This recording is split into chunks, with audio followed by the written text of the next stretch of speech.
दी छोड़ सतगुरु रामपाल जी परमेश्वर जी की जय हो। परम पिता परमात्मा सारी सृष्टि के रचनहार कुल मालिक असंख्य ब्रह्मांडों के स्वामी जगत गुरु तीनों लोकों में प्रवेश करके सबका भरण पोषण करने वाले राजाधिराज आत्माधार नाथों के नाथ देवों के देव महादेव सर्वेश्वर महेश्वर मृत्युंजय अजरो अमर आदि अनादि सनातनी प्रभु जगत पिता जगदीश्वर श्री श्री 1008 की उपाधि के वास्तविक अधिकारी अकाल मूरत शब्द स्वरूपी राम वासुदेव सर्वगतम ब्रह्म परम पूज्य परम संत परम पुरुष परम धनी परम दयालु सत्य कबीर हक्का कबीर अल्लाहु अकबर बाखबर अल्लाह ताला जगत के तारणहार जगत के मुक्तिदाता जगत के जगन्नाथ हारे के सहारे हिंदुओं के राम मुसलमानों के अल्लाह सिखों के वाहिगुरु ईसाइयों के मसीह दया के सागर दयानिधि करुणा के सागर करुणानिधि स्वयंभू परिभू संकट मोचन कष्ट हरण मंगल करण दुख भंजन अविगत कबीर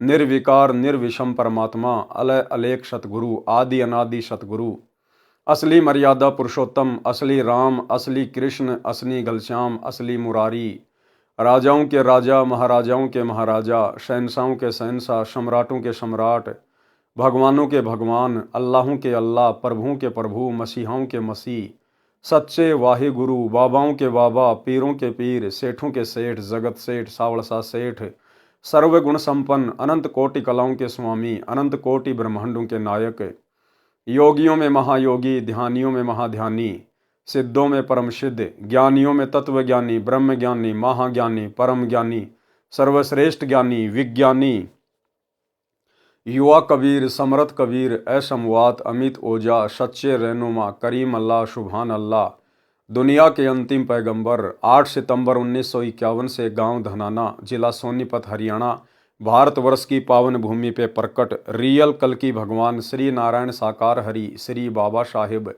संत श्रोमणी सतगुरु रामपाल जी परमेश्वर जी के चरण कमल में साध संगति से जुड़े हुए देश विदेश से आप और हम सभी सत्सेवक भाई बहनों का अनंत कोटि दंडोत प्रणाम। सत्साई भाई और बहनों, दया परम पिता परमेश्वर जी की सारी सृष्टि के मालिक की सर्व ब्रह्मांडों के रचयिता सतगुरु रामपाल जी की जिनके विशेष आशीर्वाद से शुभ आशीर्वाद से इस कलयुग की बिचली पीढ़ी में आप और हम सभी आत्माओं को साध संगति नसीब हुई, क्योंकि साध संगति से ही हम एक नेक भगत बन सकते हैं, परमात्मा को प्राप्त करने योग्य साधक बन सकते हैं। हमारे अंदर मर्यादाओं को लेकर वो भय उत्पन्न हो सकता है, मोक्ष प्राप्ति के लिए वो चिंता उत्पन्न हो सकती है जो अति आवश्यक है।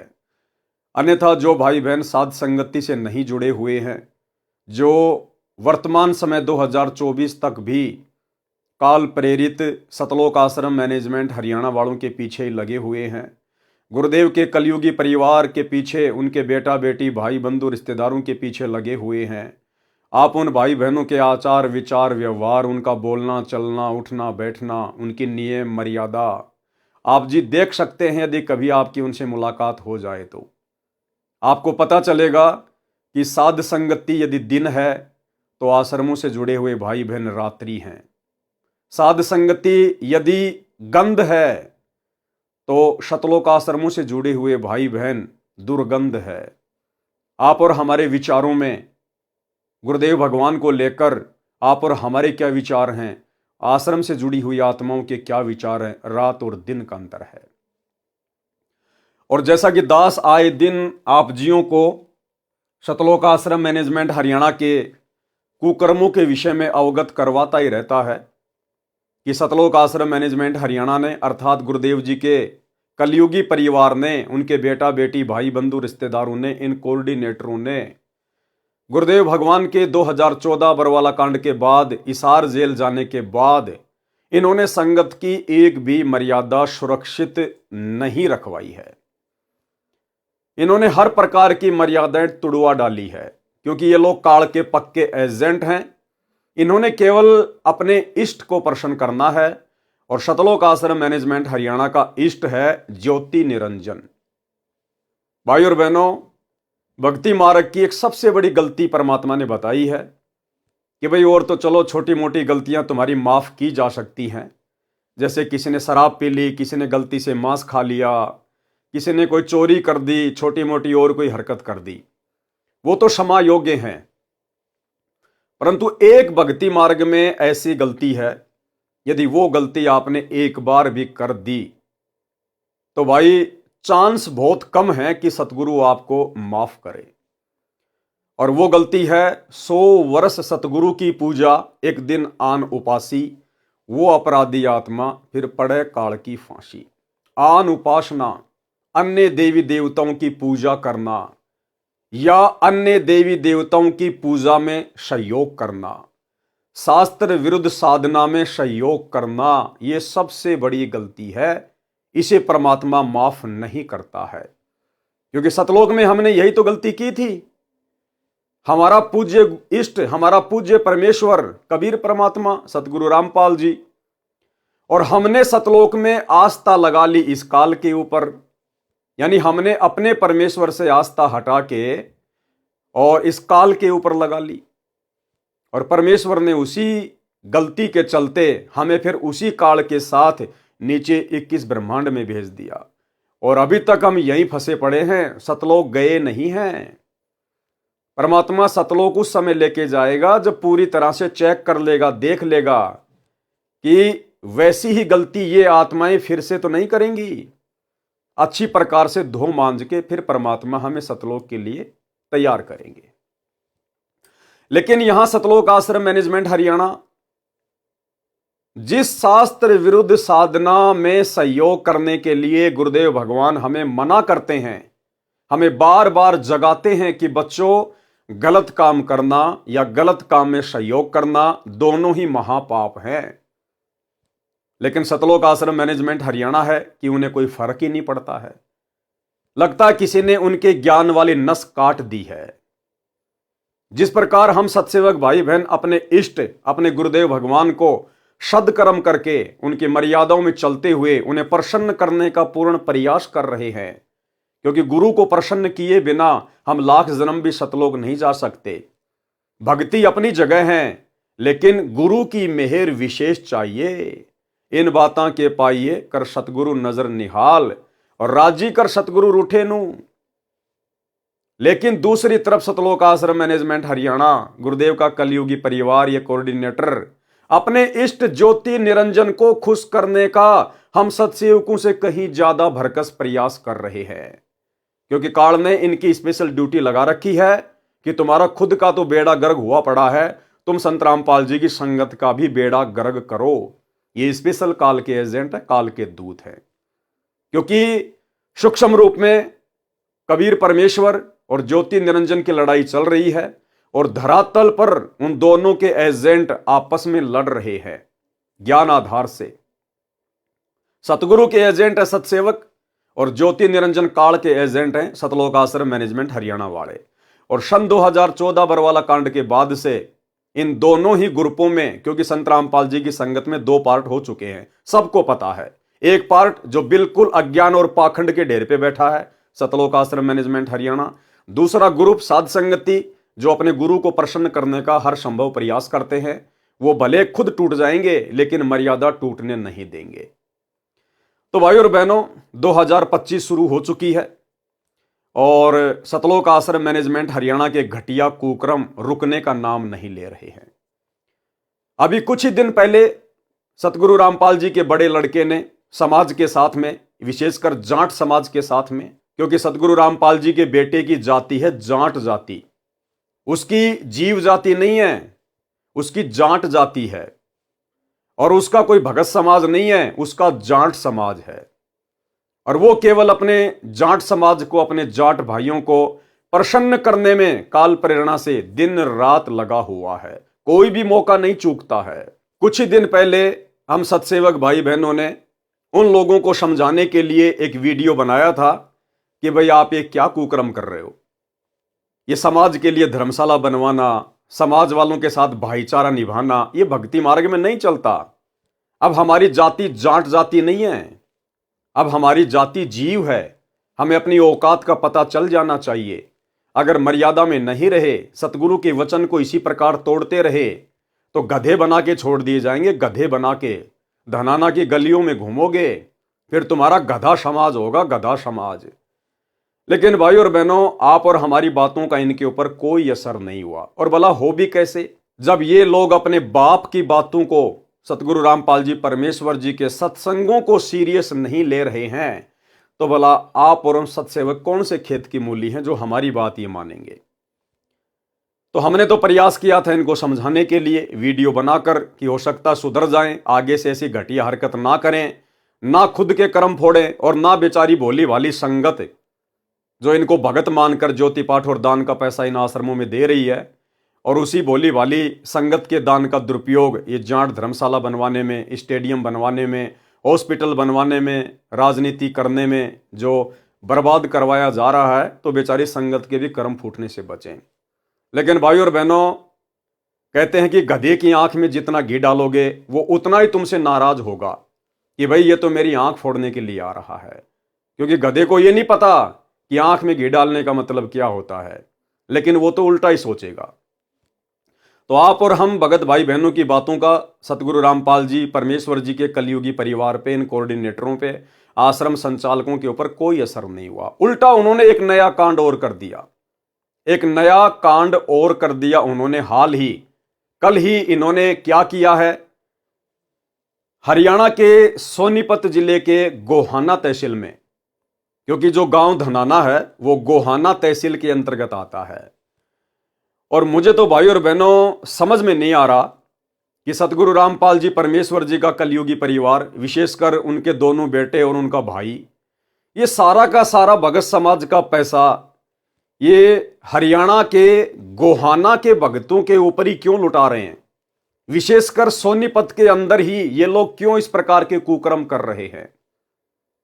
मुझे लगता है इनको आने वाले विधानसभा चुनाव में चुनाव लड़ना है, या तो सतगुरु रामपाल जी के बड़े बेटे को या फिर सतगुरु रामपाल जी के भाई को। तो पहले से ये लोग अपना वोट बैंक तैयार करने में लगे हुए हैं, लोगों को प्रसन्न करने में लगे हुए हैं, ताकि हमें वोट मिल जाए और हम छोटे मोटे कोई विधायक बन जाएं। अन्यथा क्यों फिर ये इस प्रकार की मर्यादा तोड़ेंगे।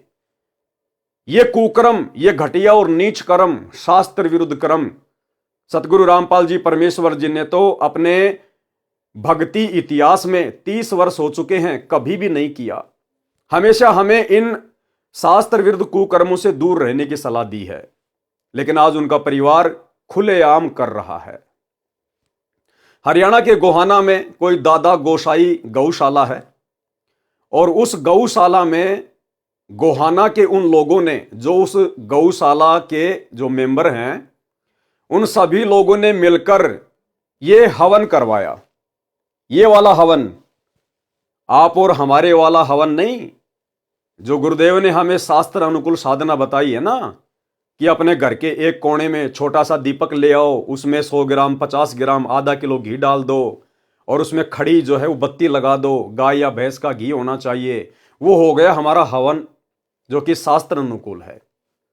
लेकिन ये दादा गोसाई गौशाला में, गोहाना में, इन लोगों ने एक हवन यज्ञ का आयोजन किया।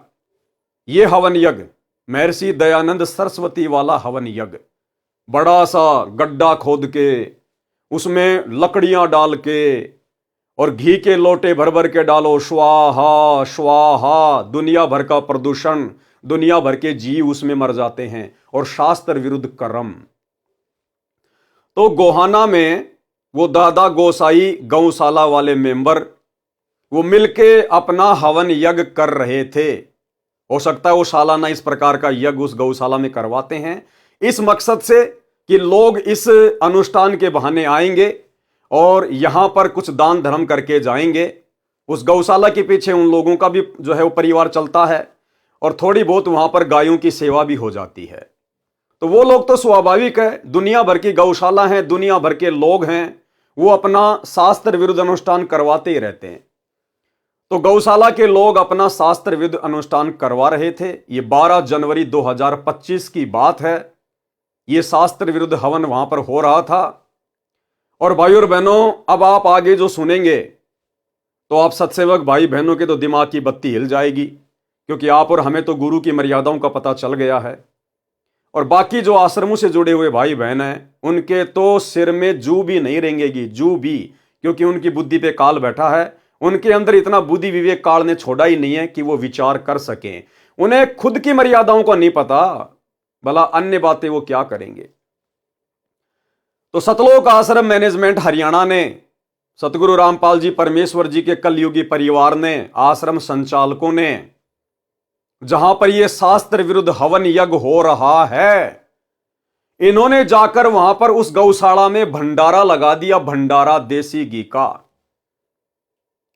गुरुदेव के बड़े लड़के ने जाकर कहा कि जी आप ये हवन यज्ञ करो, आप गौशाला में शास्त्र विरुद्ध कुकर्म करो, आप ये अनुपासना करो, और जी भंडारा हम लगाएंगे संत रामपाल जी की तरफ से, सतलोक आश्रम धनाना की तरफ से देसी घी का भंडारा लगाएंगे, चाहे आप कितने भी आदमी क्यों ना बुलवा लीजिए। तो जगत वालों को क्या चाहिए भाई और बहनों, वो तो बड़े प्रसन्न होंगे कि जी हमारा तो खर्चा ही कम हो गया, हम 2 पैसे कमाने के लिए तो ये हवन यज्ञ कर रहे हैं ताकि लोग आए, इस बहाने 2 पैसे देकर जाएं, और हमारा तो खर्चा ही बच गया। अरे इतना बड़ा भंडारा 2-3 हजार आदमियों का, और यदि सतगुरु रामपाल जी का बेटा करवा रहा है तो उससे अच्छी बात और क्या हो सकती है। तो भाई समाज वाले जिनको संत रामपाल जी का ज्ञान नहीं, संत रामपाल जी की मर्यादाओं का ज्ञान नहीं, वो तो प्रसन्न ही होंगे जब उन्हें जाकर कोई इस प्रकार से सहयोग करेगा तो। लेकिन भाई सतगुरु रामपाल जी के विधान अनुसार, उनके सत्संगों के अनुसार ये आन उपासना में सहयोग करने में आता है, आन उपासना में सहयोग करने में। और देखो काल ने कितनी भयंकर चाल चली।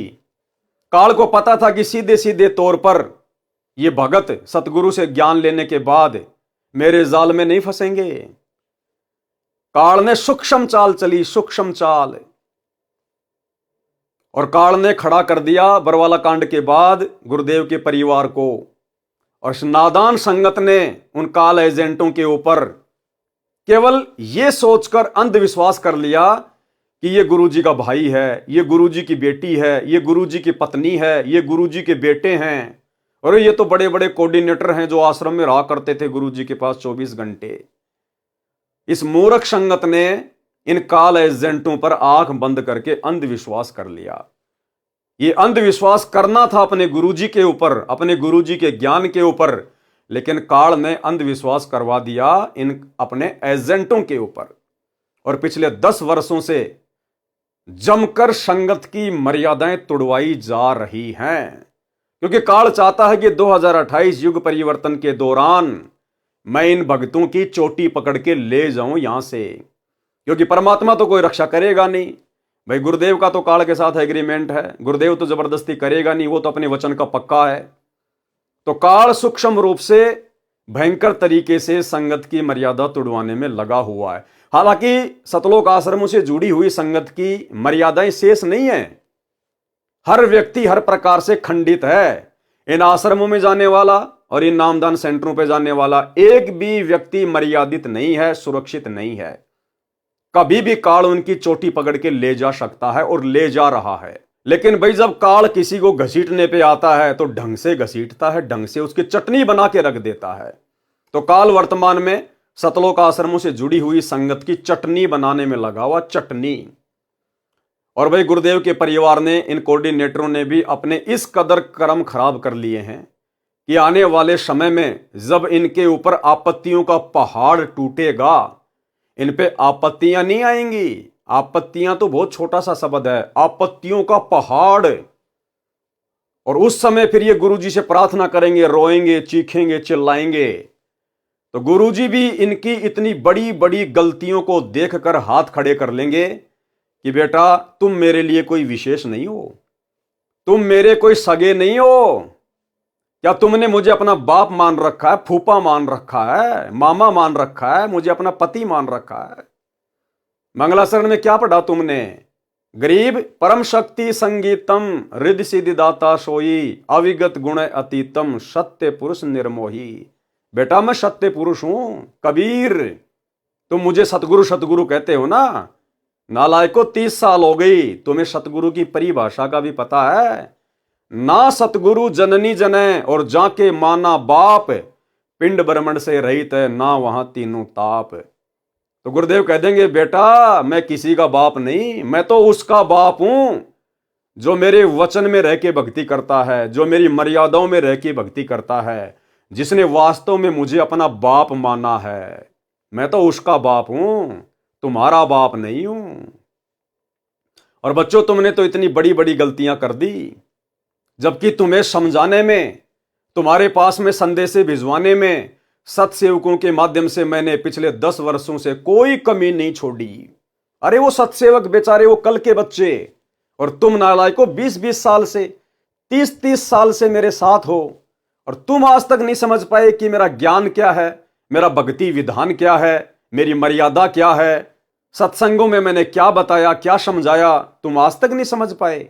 और वो कल के बच्चे मेरे जेल जाने के बाद जो संकल्प ले लेके जुड़े हैं, वो मेरे कल के बच्चे एडी से चोटी तक मुझे जान गए। भैया मैं निर्मोही हूं, निर्मोही, मेरा कोई सगा नहीं है। मेरा सगा वो है जो मेरी मर्यादा में रह के भक्ति करेगा। और भाई तुमने तो पहाड़ जैसी गलतियां कर रखी हैं, पहाड़ जैसी गलतियां। मैं भला अब तुम्हारी मदद कैसे कर सकता हूं? हाँ, यदि तुम्हारा कोई प्रारब्ध का, यदि कोई पुण्य शेष है, कोई दान धर्म का कोई अंश शेष है, तो भैया तुम्हारी सुरक्षा हो सकती है, अन्यथा मेरी तरफ से किसी प्रकार की कोई सुरक्षा की उम्मीद मत करना।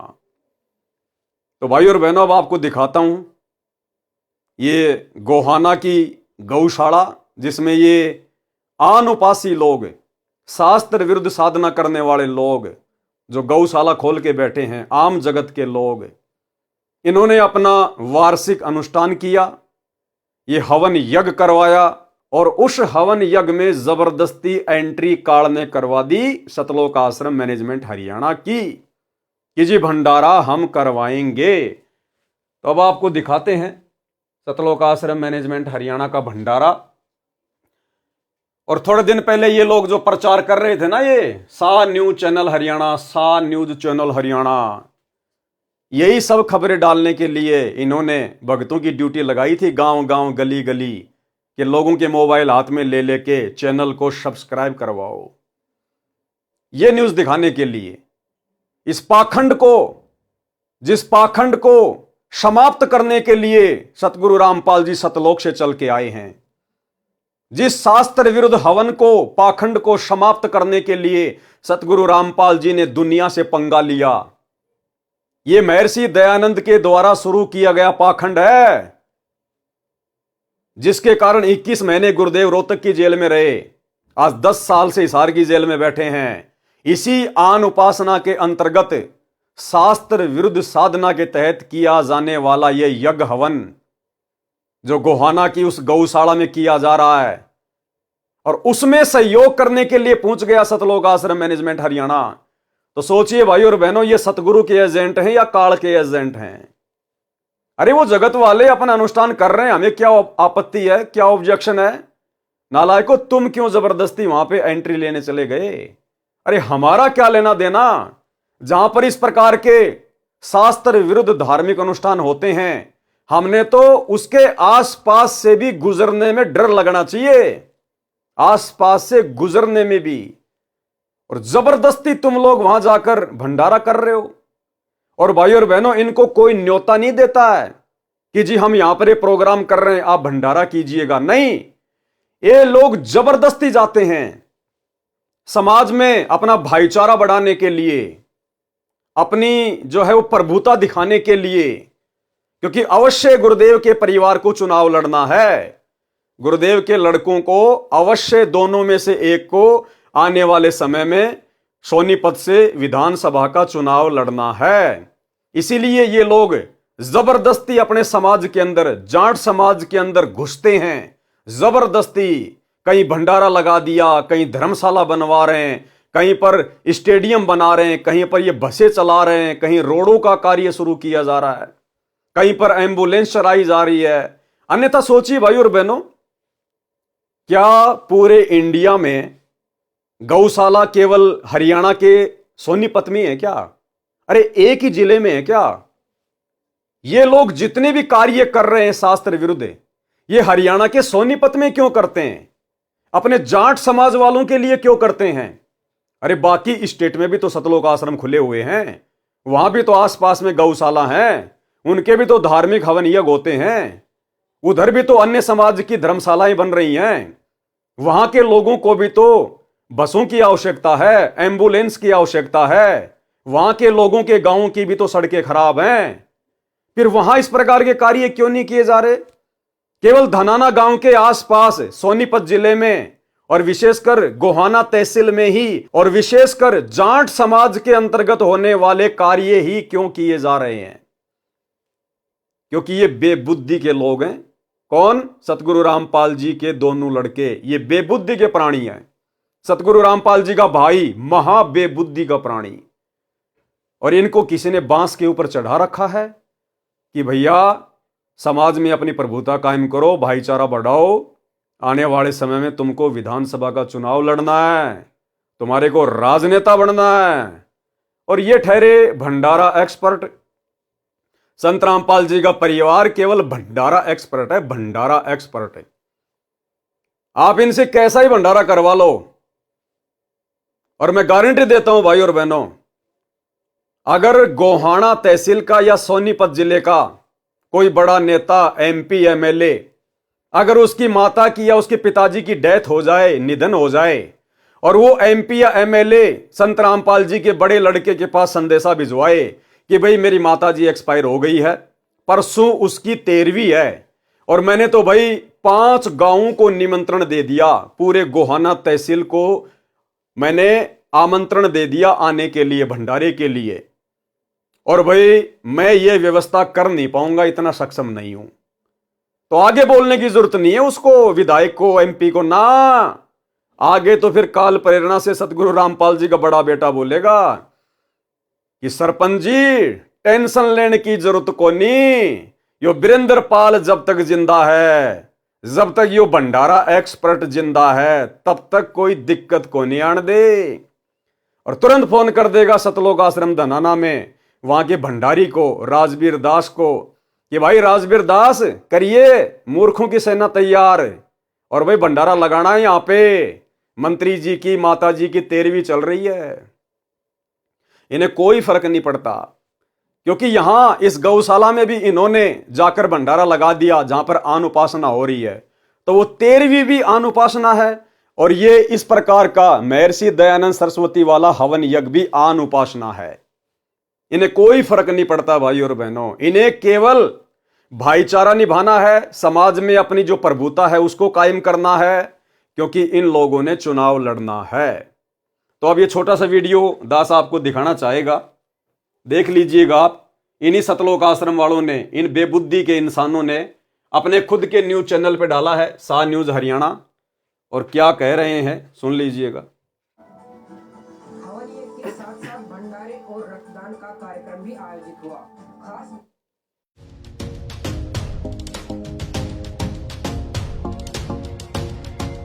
बीते रविवार 12 जनवरी को सोनीपत के गोहाना के ओल्हाना गांव में स्थित दादा गोसाई गौशाला में हवन यज्ञ का कार्यक्रम किया गया।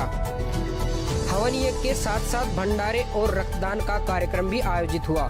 खास बात ये रही कि आने वाले लोगों के लिए भंडारे की व्यवस्था संत रामपाल जी महाराज की तरफ से की गई। लगभग 2000 लोग इस कार्यक्रम में शामिल हुए।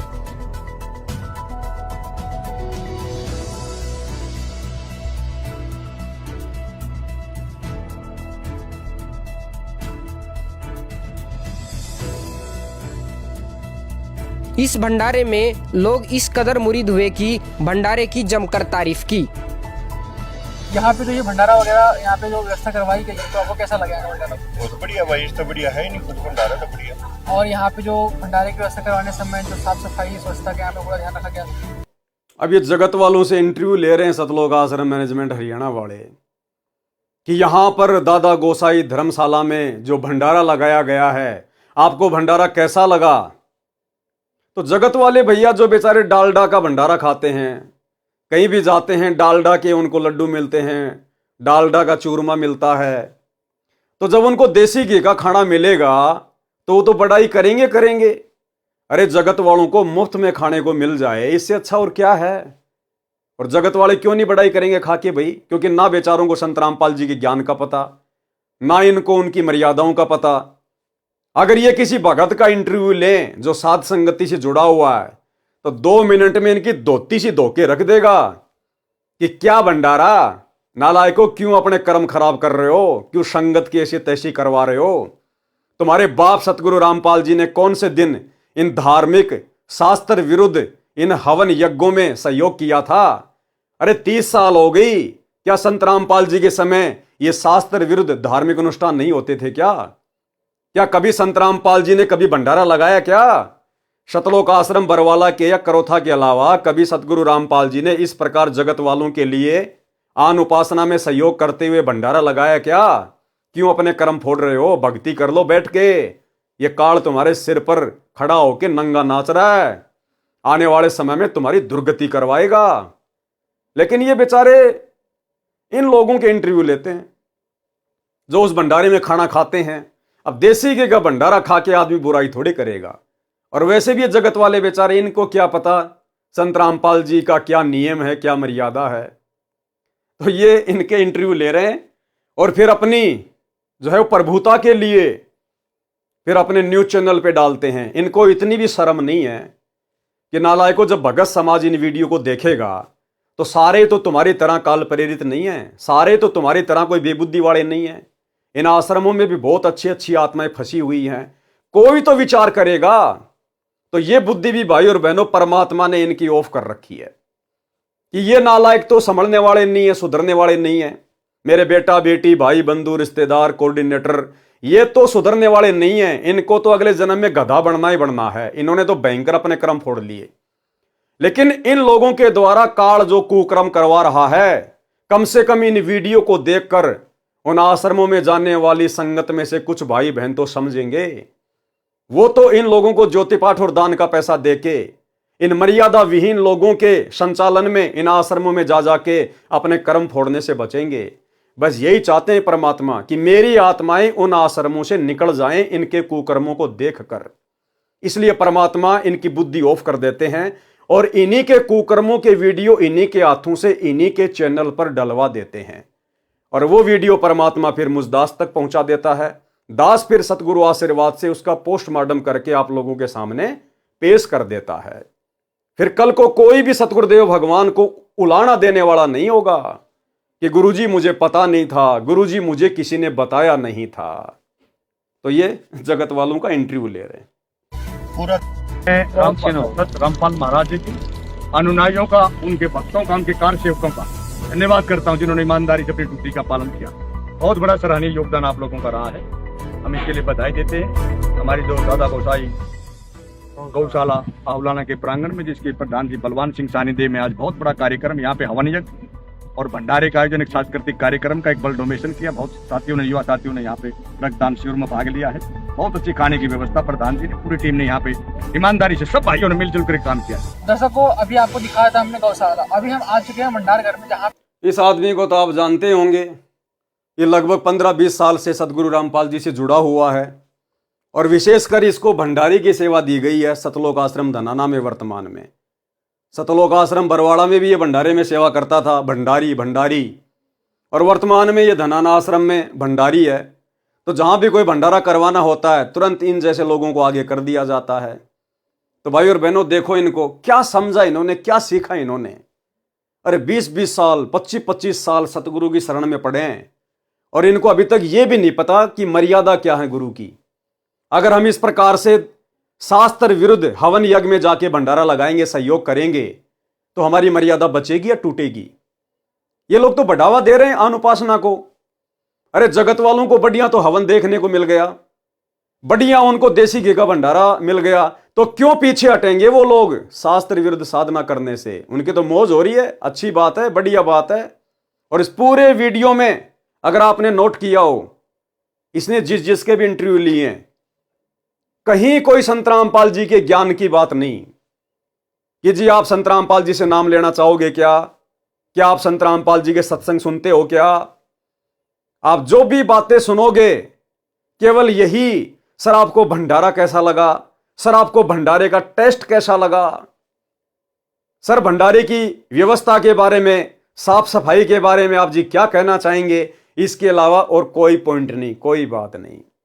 तो भाई और बहनों, सतलोक आश्रम मैनेजमेंट हरियाणा की बुद्धि पे काल नंगा होके नाच कर रहा, नंगा होके। इन लोगों की तो मंत्रा की तरह बुद्धि हर ली गई है, हर ली गई है। घर में जहाँ पे यहाँ पे भंडारे की व्यवस्था की गई है, आप मेरे पीछे देख सकते हो। यहाँ पे जो ये हवन यज्ञ हुआ था, उस हवन यज्ञ में यहाँ पे जो भंडारे की व्यवस्था की गई है। अब भंडारे की पूरी व्यवस्था के जो इंचार्ज है, हम उनसे बात करेंगे और सारी बातें जानने का ट्राई करेंगे। सर नमस्कार। नमस्कार जी। क्या नाम है सर आपका? राजवीर दास। सर आप कहाँ से हैं? सतलोक आश्रम तनाना धाम से। सर सतलोक आश्रम से हैं आप तो, और यहाँ पे जो पूरे भंडारे की व्यवस्था सुनने में आया कि आश्रम की तरफ से हुआ है, इसके पीछे क्या पूरा प्रोसीजर रहा? प्रोसीजर तो यही है जी, गौशाला के प्रधान की दर्शन थी, जो के पास उन्होंने प्रार्थना करना की परमात्मा का आदेश आ गया, तो आदेश को पाकर हम यहाँ भंडारे की व्यवस्था करेंगे। सतलोक आश्रम तनाना के सभी सेवादार इकट्ठे होकर सेवा में आ गए। तो ये बताइए कि यहाँ पे अभी आपके साथ में कितने लोग आए थे टीम में व्यवस्था करने के लिए, या फिर पूरा भंडारा बनाने की व्यवस्था की? 15 से 20 सेवादार हैं जो भंडारे की व्यवस्था को संभालते हैं। परमात्मा की दया से बहुत अच्छा भंडारा चल रहा है, आप लोग देख भी रहे हो। किसी प्रकार की कोई त्रुटि नहीं है, साफ सफाई का विशेष ध्यान रखा जा रहा है। और यहाँ पे जो ये भंडारा वगैरह हुआ है, तो क्या आपके जो अपने यहाँ पे व्यवस्था करवाई उससे वो संतुष्ट है, या फिर आपसे उनका जो तालमेल वगैरह है, कैसा रहा आपका सारा बातचीत होती? नहीं, गुरुजों की दया से बहुत अच्छा तालमेल है और आगे भी रहेगा। भविष्य में भी परमात्मा की दया से ऐसे भंडारे आदेश अनुसार चलते रहेंगे। तालमेल बहुत अच्छा है, व्यवस्था से भी वे खुश हैं, सभी भाई खुश हैं, गाँववासी भी खुश है, जो भंडारा ग्रहण कर रहे हैं वे भी खुश हैं। ठीक, धन्यवाद सर। Thank you.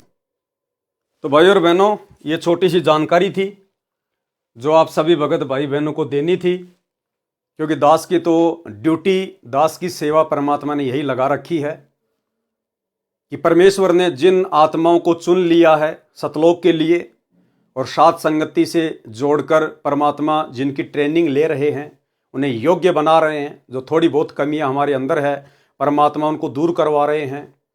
और ये सोने पे सुहागा भाई और बहनों, जब इन काल प्रेरित सतलोक आश्रम मैनेजमेंट हरियाणा वालों के कुकर्मों के वीडियो जब हमारे सामने आते हैं और जब हम इनके कुकर्मों को देखते हैं, जो कर्म ये लोग गुरुजी के भक्ति विधान के विपरीत करते हैं, तो आप और हमें शिक्षा मिलती है, आप और हमारे अंदर भय पैदा होता है। हम और गुरुदेव के निकट आते हैं कि हे गुरुदेव भगवान, अपने दास पर, अपनी दासी पर दया रखना मालिक, हमारे ज्ञान योग को खोल के रखना परमात्मा। हे बंदी छोड़, हम कभी सौपन में भी आपकी मर्यादा तोड़ने का विचार अपने मन में भी ना लेकर आएं। जिस प्रकार ये आपके परिवार वाले, सतलोक आश्रम मैनेजमेंट हरियाणा वाले, ये धड़ल्ले से आपकी मर्यादाओं की धज्जियां उड़ा रहे हैं। तो भाई और बहनों, शुक्र मनाओ, गुरुदेव का 100 बार धन्यवाद करो कि गुरुदेव ने आप और हम सभी आत्माओं को साध संगति से जोड़ दिया। अन्यथा आज हम भी इन लोगों के पीछे लग के, इन आश्रमों में जा जाके इन कुपात्रों को ज्योति पाठ और दान का पैसा दे दे के अपने कर्म फोड़ रहे होते, कर्म। और आने वाले समय में क्या बीतेगी आप जी देख लेना इनके साथ में। तो इस वीडियो में आपको ये छोटी सी जानकारी देनी आवश्यक थी, क्योंकि ये लोग तो समझने वाले नहीं हैं, इनकी बुद्धि पे तो काल बैठा है। लेकिन आप और हम भगत भाई बहन इस प्रकार की घटिया और शास्त्र विरुद्ध साधना में सहयोग करने वाली हरकतों को देख देख कर हम सावधान रहें, हमारे से भविष्य में ऐसी कोई गलती गुरुदेव के मार्ग में ना हो जाए। तो अब हम आज के वीडियो में आगे बढ़ते हैं। आज गुरुदेव भगवान के आशीर्वाद से, उनके कर कमल से लिखित पवित्र पुस्तक मुक्ति बोध के ऊपर ये 8वें नंबर का वीडियो है। प्रत्येक वीडियो में गुरुदेव भगवान के आशीर्वाद से हमें बहुत कुछ समझने और सीखने को मिलता है। आज की वीडियो में विशेषकर गुरुदेव भगवान ने सुखदेव ऋषि की जो कथा है उसको शामिल किया है। वैसे गुरुदेव ने हमें बहुत बार यह कथा सुना रखी है, सत्संगों में इसका जिक्र किया हुआ है। इसलिए गुरुदेव भगवान के कर कमल से लिखित पुस्तक को पढ़ने सुनने से भी हम पुण्य के भागी बनते चले जाते हैं। तो जहां कोई विशेष पॉइंट आएगा, दास जरूर सतगुरुदेव की प्रेरणा से विश्लेषण करेगा, अन्यथा हम इन कथाओं को पढ़ेंगे, इनको पढ़ने मात्र से भी हम पुण्य के भागी बनते हैं। तो ये पवित्र ग्रंथ मुक्ति बोध, पेज नंबर 61। गरीब सुखदेव सुख में उपजे, राई सींग समोई, नो नाथ और सिद्ध 84 संग उपजे थे दोई। सुखदेव ऋषि की उत्पत्ति कथा। सरलार्थ, जिस समय भगवान शिव जी ने पार्वती जी को अमर मंत्र दिया, उस समय एक स्थान पर सूखा पेड़ था, उसके नीचे आसन लगाया। कारण यह था कि इस अमर नाम को कोई अन्य जीव सुन ले और वह भी अमर हो जाए, और बुरे स्वभाव का जीव यदि आध्यात्मिक शक्ति संपन्न हो जाएगा तो वह उसका दुरुपयोग करके भले व्यक्तियों को सताएगा। क्या कह रहे हैं परमात्मा? पॉइंट पे ध्यान देना भाई और बहनों। इसलिए गुरुदेव भगवान ने अभी तक किसी को भी ओरिजिनल सारनाम सार शब्द नहीं दिया। क्यों नहीं दिया वो अमर मंत्र? क्योंकि गुरुदेव भगवान को पता है कि यदि ओरिजिनल सारनाम दे दिया गया तो सारनाम लेने के बाद उसका जाप करने से, सुमरण करने से भगत में जुबान सिद्धि आ जाती है, जुबान सिद्धि। और परमेश्वर को पता था कि ये मंत्र यदि मर्यादा विहीन के हाथ लग गया, यदि किसी ऐसी आत्मा को दे दिया गया जो इस मंत्र का जाप भी करेगा और मर्यादा भी तोड़ के रखेगा, तो मर्यादा तोड़ने से तो आएगी उसके अंदर दुर्बुद्धि काल प्रेरणा से, और ये अमर मंत्र जाप करने से आएगी उसमें शक्ति। वो तो सत्यानाश कर देगा, समाज का सत्यानाश।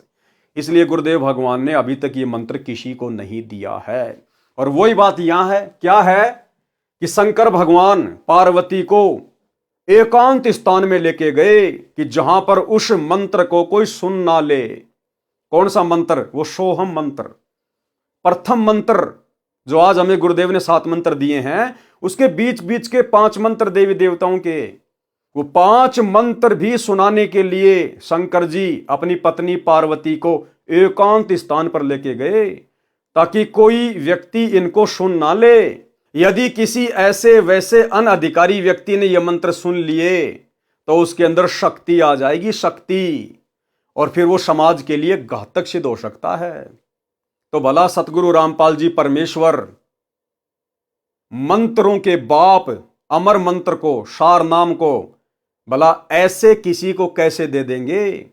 सतगुरु रामपाल जी तो अंतर्यामी हैं, उन्हें तो आगे पीछे सब कुछ पता है कि कौन मर्यादा में है, कौन आगे चल के मर्यादा तोड़ेगा, कौन जाके काल की गोद में बैठेगा, कौन अधिकारी है कौन नहीं है। तो गुरुदेव भगवान भला ऐसे कैसे किसी को सार नाम सार शब्द दे देंगे? उसके बाद तो जुबान सिद्धि आ जाती है। और अगर इनको वो सार नाम अमर मंत्र दे दिया होता तो भाई और बहनों, गुरुदेव के जेल जाने के बाद सतलोक आश्रम मैनेजमेंट हरियाणा के गुरुदेव के परिवार के कुक्रम भी आपके सामने हैं। तो गुरुदेव भगवान को तो ये सारे कुक्रम पहले ही दिखाई दे रहे थे, बरवाला कांड से पहले। इसलिए गुरुदेव ने किसी को भी सार नाम सार शब्द नहीं दिया। मालिक को पता था ये सत्यानाश कर देंगे, सत्यानाश। और सबसे पहले तो जुबान सिद्धि से बद्दुआ दे दे के मेरे सत्सेवक बच्चों को मार देंगे ये, क्योंकि मेरे सत्सेवक बच्चे आगे चलकर इनके अज्ञान और पाखंड की डंके की चोट पे पोल खोलेंगे, डंके की चोट पे।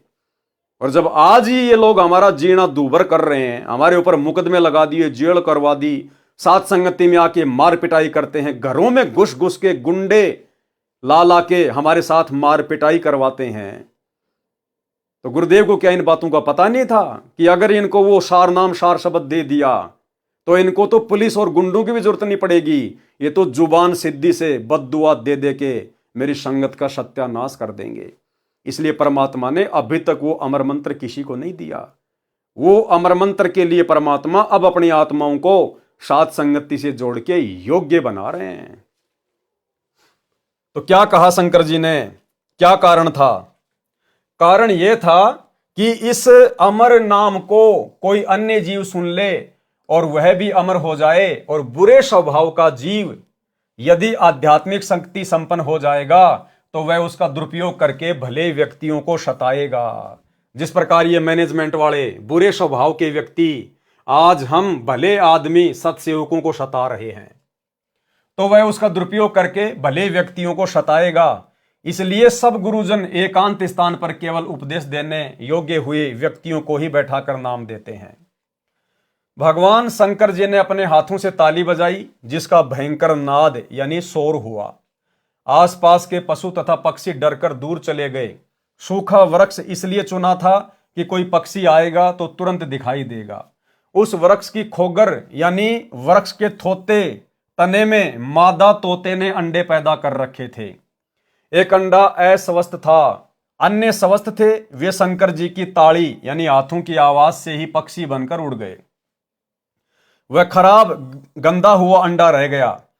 जिस जीव को वह अंडा प्राप्त हुआ था वह उस अंडे में बैठा था, उसके परिपक्व होने तथा स्वयं को शरीर प्राप्त करने का इंतजार कर रहा था। जैसे बच्चा गर्भ में आने से ही माता पिता उसे अपना मान लेते हैं, इसी प्रकार जीव जिस शरीर या अंडे में प्रवेश होता है तो उसे अपना मान लेता है। मृत्यु के उपरांत शमशान घाट पर अंतिम संस्कार के पश्चात बची हुई हड्डियों के टुकड़ों को उठाकर किसी अथाह दरिया में बहा देते हैं, जिसको अस्थियां उठाना या फूल उठाना कहते हैं। अब आम समाज में जब कोई व्यक्ति मर जाता है, स्त्री या पुरुष, उसके बाद उनकी हड्डियों को गंगा जी में क्यों जल प्रवाहित करके आते थे, उसका क्या कारण था, जो आज एक परंपरा बनी हुई है। उसका कारण यही था भाई और बहनों कि शास्त्र अनुकूल साधना तो थी नहीं, और मरने के बाद में फिर क्या होगा, वो प्रेत योनि में जाएगा या फिर वो नरक में जाएगा। यदि शरीर छूटने के बाद में किसी को प्रेत योनि मिल गई तो वो प्रेत सीधा सूक्ष्म रूप में अपने उसी गांव, अपने उसी घर में आता है, और घर में आने के बाद फिर वो देखता है कि यहां तो सब रो रहे हैं, क्यों रो रहे हैं, मैं तो आ गया। अब उसको ये नहीं पता कि मेरा शरीर छूट गया, और वो घर वालों से कहता है, बातें करता है कि तुम क्यों रो रहे हो, मैं आ गया, मैं जिंदा हूं, आगे लिखा हुआ इसमें। लेकिन जो दूसरे जो प्रेत होते हैं, क्योंकि भाई और बहनों अनगिनत प्राणी प्रेत योनि में, भूत योनि में आप और हमारे चारों तरफ घूमते रहते हैं। वो सूक्ष्म शरीर में होते हैं, इसलिए हमें दिखाई नहीं देते। और एक सत्संग में गुरुदेव भगवान ने बताया कि प्रत्येक स्त्री या पुरुष के अंदर भूत रहते हैं, प्रेत रहते हैं। अब ये बात अलग है कि उनके संस्कारवश वो उनको दुखी नहीं करते, उनको परेशान नहीं करते। बाकी सबके अंदर प्रेत हैं, सबके अंदर भूत हैं। केवल हम भक्तों को छोड़कर, सतगुरु रामपाल जी परमेश्वर जी के मर्यादित भक्तों को छोड़कर सभी के अंदर भूत प्रवेश हैं, जो है प्रेत प्रवेश हैं। तो जब वो प्रेत योनि प्राप्त करके सीधा अपने घर पे आता है तो घर वालों से कहता है कि तुम रो क्यों रहे हो, मैं आ तो गया। लेकिन घर वाले उसको सुन नहीं सकते, उसको देख नहीं सकते।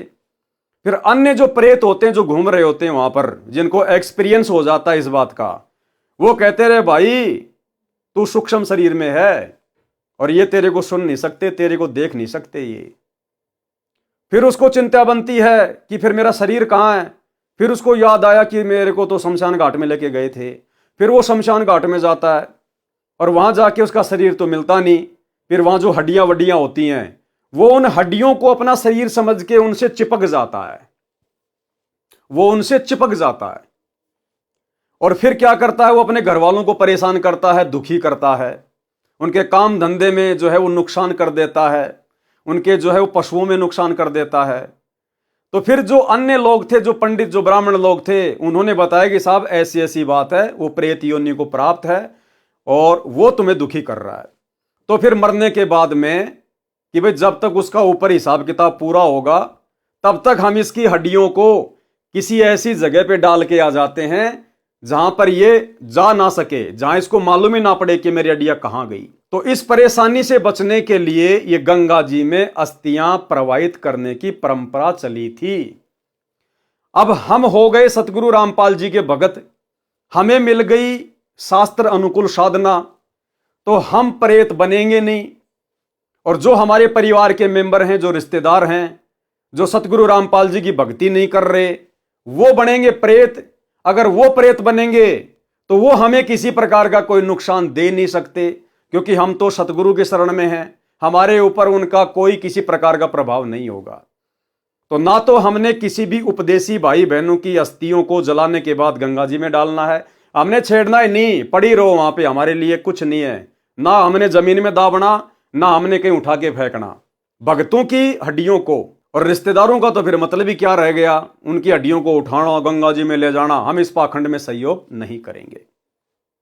और दूसरा क्या था भाई और बहनों, जब वो प्रेत आता था, शमशान में जाता था, हड्डियों से चिपक जाता था, उसके बाद जो ये सेवड़े होते हैं जंत्र मंत्र करने वाले, ये जंत्र मंत्र करके और उस आत्मा को अपने वश में कर लेते थे। और यदि किसी का कोई मूठ छोड़नी हो, किसी के ऊपर कोई वशीकरण करना हो, किसी का कोई बुरा करना हो, कोई हानि करनी हो, तो लोगों से पैसे वासे लेके ये फिर उन आत्माओं का वहां पर ये दुरुपयोग किया करते थे। तो इस कारण से भी ये जो एक जो परंपरा थी अस्थियों को गंगा जी में डालने की, ये शुरू हुई थी। लेकिन अब ये परंपरा आप और हमारे लिए नहीं है। हम सच्चे गुरु की शरण में आ गए, सर्वशक्तिमान परमात्मा की शरण में आ गए, जिस परमात्मा से ये भूतों का नाथ काल भगवान भी डरता है, कांपता है। फिर भला ये छोटे मोटे भूत प्रेत आप और हमारा क्या बिगाड़ लेंगे। ना हमने अपने किसी रिश्तेदार का इस पाखंड में सहयोग करना है। तो फिर बाद में वो प्रेत उसको बताते हैं कि भैया ना तेरे को कोई देख सकता, ना तेरे को कोई सुन सकता है। तो ठीक इसी प्रकार भाई और बहनों, वो जो जीव आत्मा थी, जो उस पेड़ के खोगर में, जो उस गंदे अंडे में थी, वो उसी को अपना शरीर मान के उससे चिपकी हुई बैठी थी। मृत्यु के उपरांत शमशान घाट पर अंतिम संस्कार के पश्चात बची हुई हड्डियों के टुकड़ों को उठाकर किसी अथाह दरिया में बहा देते हैं, जिसको अस्थियां उठाना या फूल उठाना कहते हैं। उसका कारण यह है कि जो जीव उस मानव शरीर स्त्री या पुरुष में रहा है, उसका उस शरीर में अधिक मोह हो जाता है।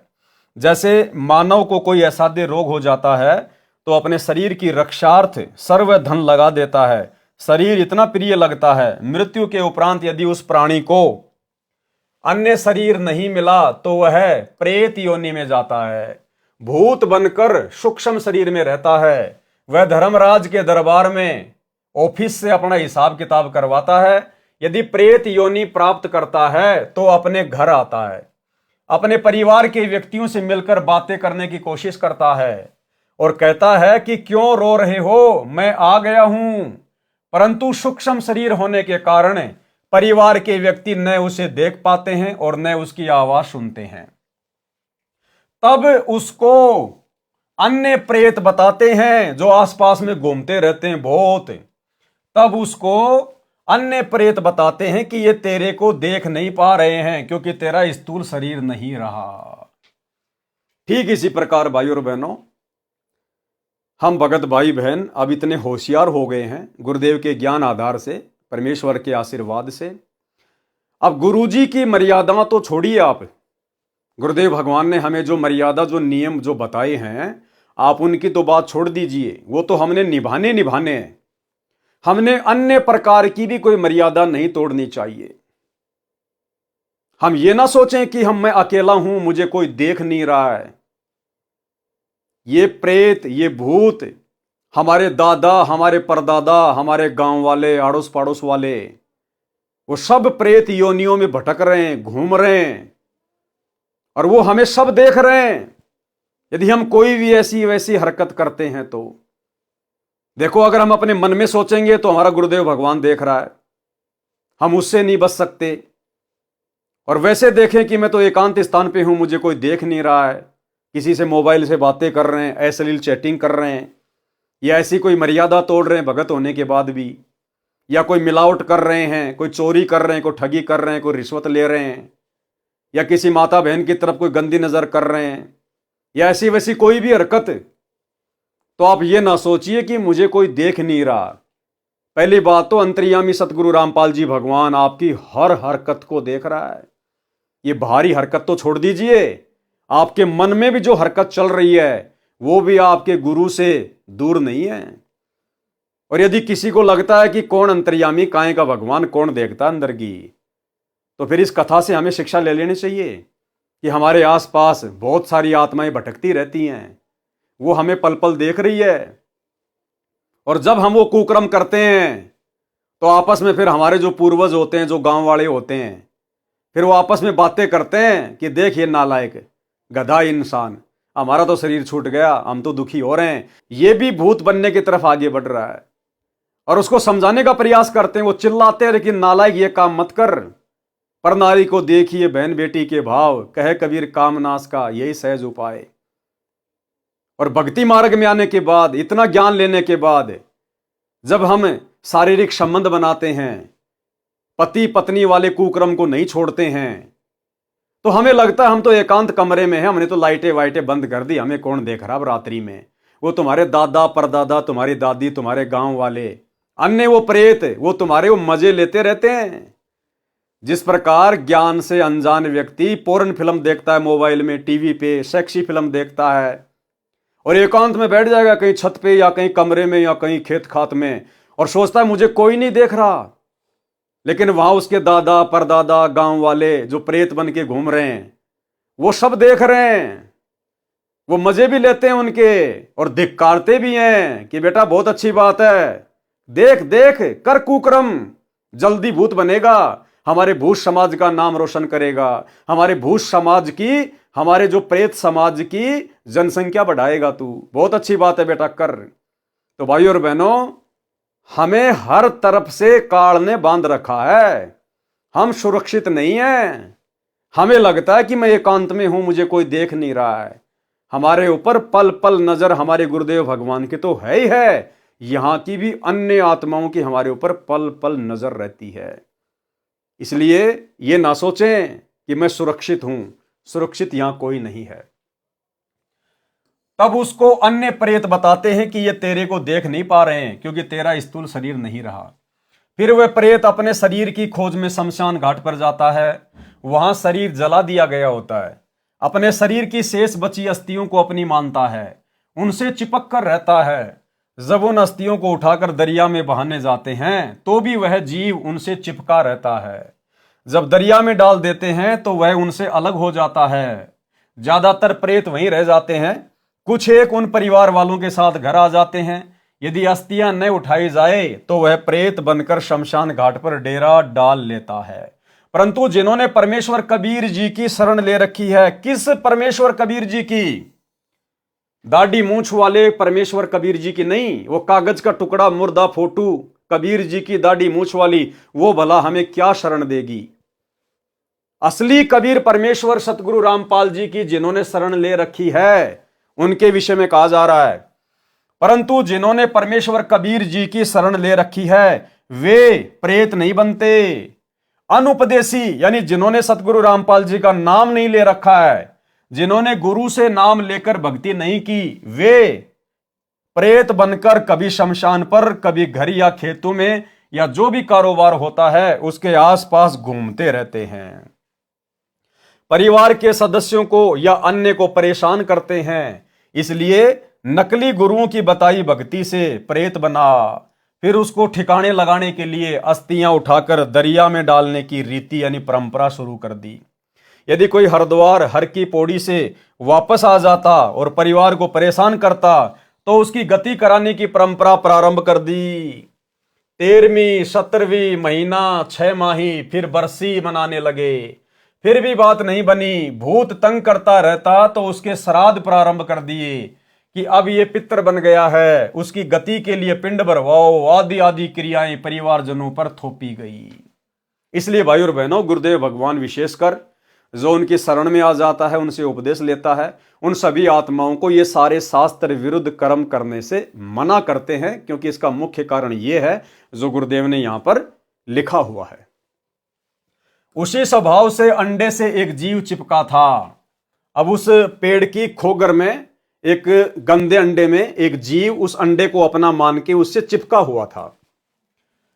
श्री शिव जी ने पार्वती जी को पूर्ण परमात्मा की कथा सुनाई जो परमेश्वर कबीर जी से सुनी थी।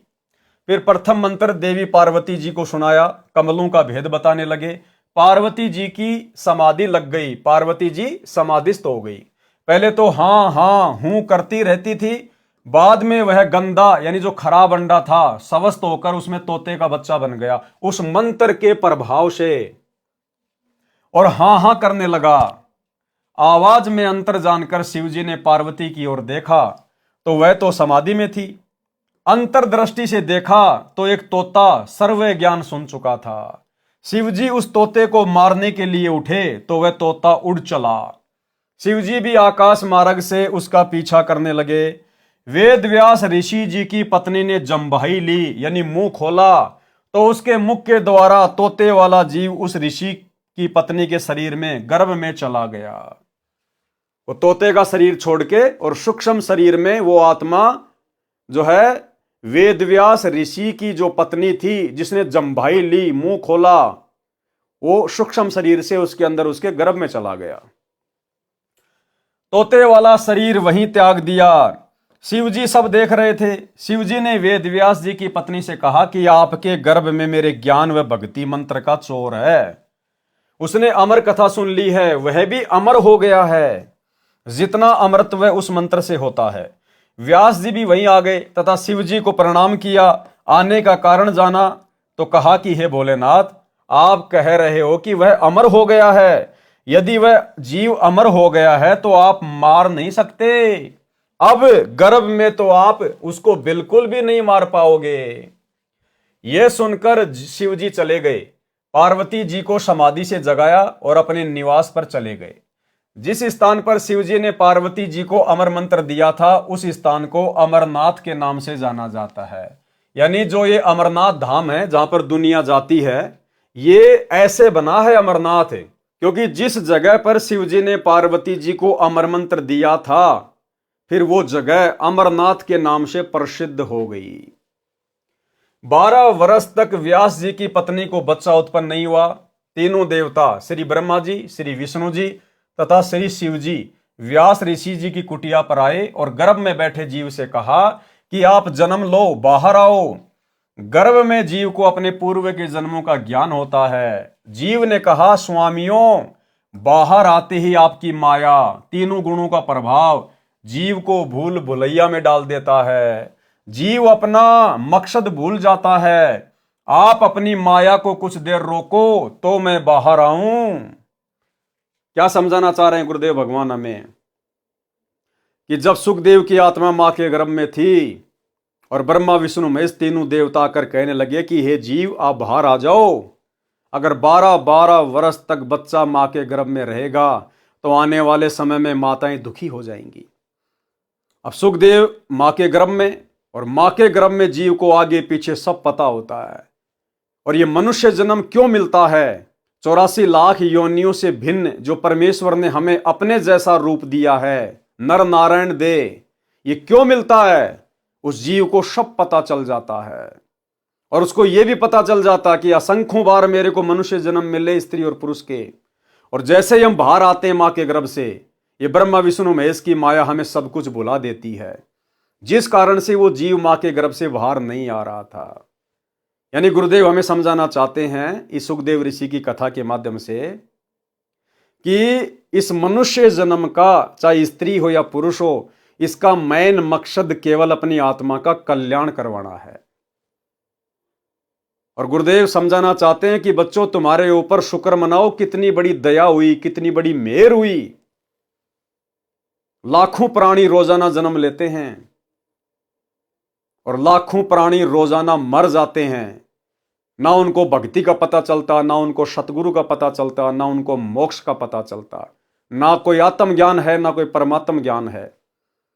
और शुक्र मनाओ कि परमात्मा ने तुम्हें मां के गर्भ से बाहर आने के बाद ब्रह्मा विष्णु महेश की माया ने जो सब कुछ भुला दिया था, तुम्हें कुछ भी याद नहीं था। आम दुनिया की तरह तुम भी उसी जोड़ जुगाड़ में लग गए 2 रोटी के चक्कर में, और तुम्हें सतगुरु ने आकर सब कुछ बताया, समझाया। तो शुक्र मनाओ। सुखदेव ऋषि को तो मां के गर्भ में भी सब कुछ पता था और मां के गर्भ से बाहर आने के बाद भी सब कुछ पता था। उसके बावजूद भी उसको सही रास्ता नहीं मिला, उसको सही भक्ति नहीं मिली, उसको तत्वदर्शी संत नहीं मिला और वापस काल के जाल में ही रहा। और गुरुदेव ने कहा कि वर्तमान में वो स्वर्ग में बैठा है और स्वर्ग से जब उसका समय पूरा होगा, वो पृथ्वी पर नीचे पटका जाएगा, 84 लाख योनियों में जाएगा। और अंत में मालिक ने बताया जो सुखदेव की आत्मा है, वो कलयुग के लास्ट में जो विष्णु का अवतार आएगा, राजा हरिश्चंद्र वाली आत्मा, कल्कि का अवतार लेके, निकलंक बन के, उस समय वो सुखदेव वाली आत्मा उस कल्कि की सेना का सेनापति बनेगा, सेनापति। सोचिए भाई और बहनों, जिसको सब कुछ पता था गर्भ से बाहर आने के बाद भी, जब ब्रह्मा विष्णु महेश ने राई भैंस के सींग पे जितने समय रुक सकती है, यानी रुक ही नहीं सकती, रखते नीचे गिरेगी राई, इतनी देर इन्होंने अपनी माया रोकी थी तीनों देवताओं ने। और भाई और बहनों, माया रोकने वाले ये नहीं है तीनों देवता ब्रह्मा विष्णु महेश। अब तो हमें पता चल गया, अरे मूसड़ तो दादा ही उठा सकता है, उस 2 साल के बच्चे के बस की बात नहीं है कि वो मूसड़ को उठा ले। मूसड़ दादा उठाता है, कौन रोक देगा ये माया? ये ब्रह्मा विष्णु महेश काल दुर्गा, ये तो नौकर है परमात्मा के, नौकरी कर रहे हैं यहां पर। एक जिम्मेदारी दे रखी है इनको परमात्मा ने, ये नौकर हैं, ये परमेश्वर की माया को नहीं रोक सकते। सतगुरु रामपाल जी परमेश्वर जी ने उस माया को रोका आप और हमारे लिए। इस कहानी के माध्यम से आप और हमें जगाने के लिए कि जो बातें आज मैं तुम्हें आके बता रहा हूं सत्संगों में, कि मां के पेट में प्राणी को सब कुछ पता होता है, बाहर आकर तीनों देवताओं की माया हमें प्रभावित कर देती है। इन बातों को सुखदेव ऋषि के माध्यम से आप और हमारे तक पहुंचाने के लिए कि गुरुदेव भगवान हमें जो भक्ति का पाठ पढ़ा रहे हैं और जो जो बातें बता रहे हैं वो परम सत्य हैं। और क्या हमारा मकसद होना चाहिए, ये मनुष्य जन्म प्राप्त करके हम अपने मकसद की ओर आगे बढ़ें।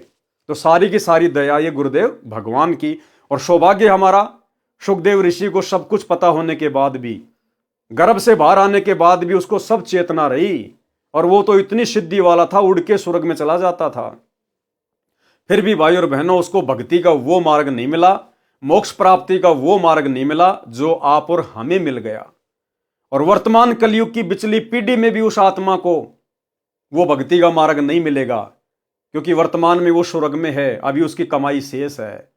और स्वर्ग से आने के बाद फिर अपने वो कर्म फोड़ेगा कल्कि की सेना का सेनापति बनके।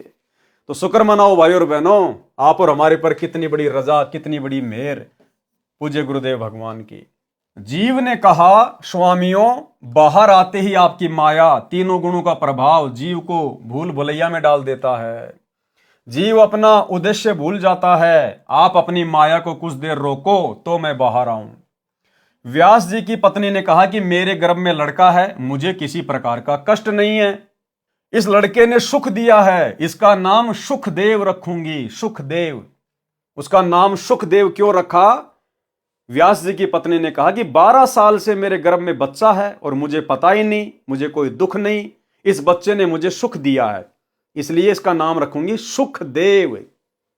और दूसरा नाम था उसका सुखदेव, सुखदेव, सुख कहते हैं तोते को, क्योंकि वो तोते का शरीर छोड़ के फिर व्यास की पत्नी के गर्भ में एंटर हुआ था, इसलिए उसका दूसरा नाम है सुखदेव। सुख मानी तोता।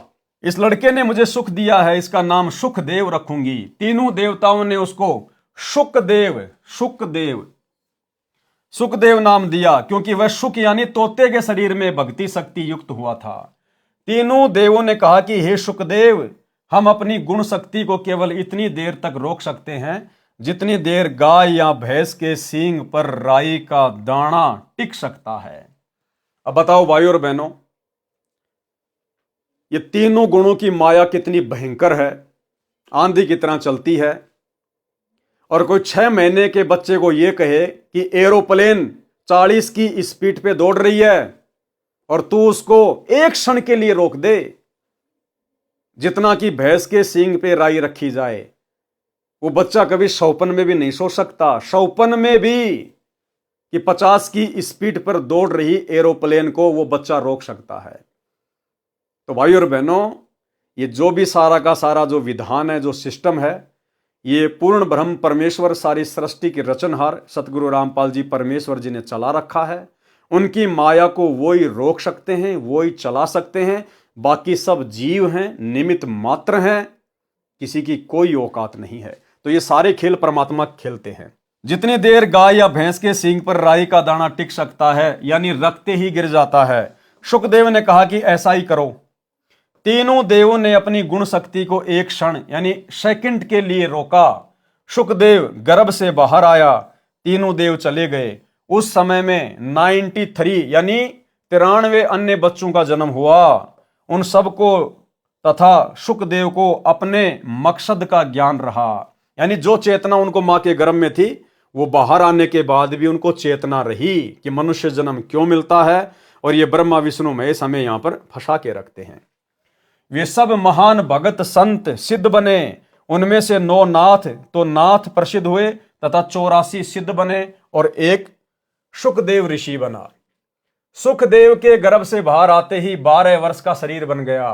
वह उठकर अपनी ओरनाल को, जो नली माता जी की नाभि से, बच्चे की नाभि से जुड़ी होती है, उसके माध्यम से माता के शरीर से बच्चे की परवरिश होती है। उसकी लंबाई लगभग 1.5 फुट तक होती है।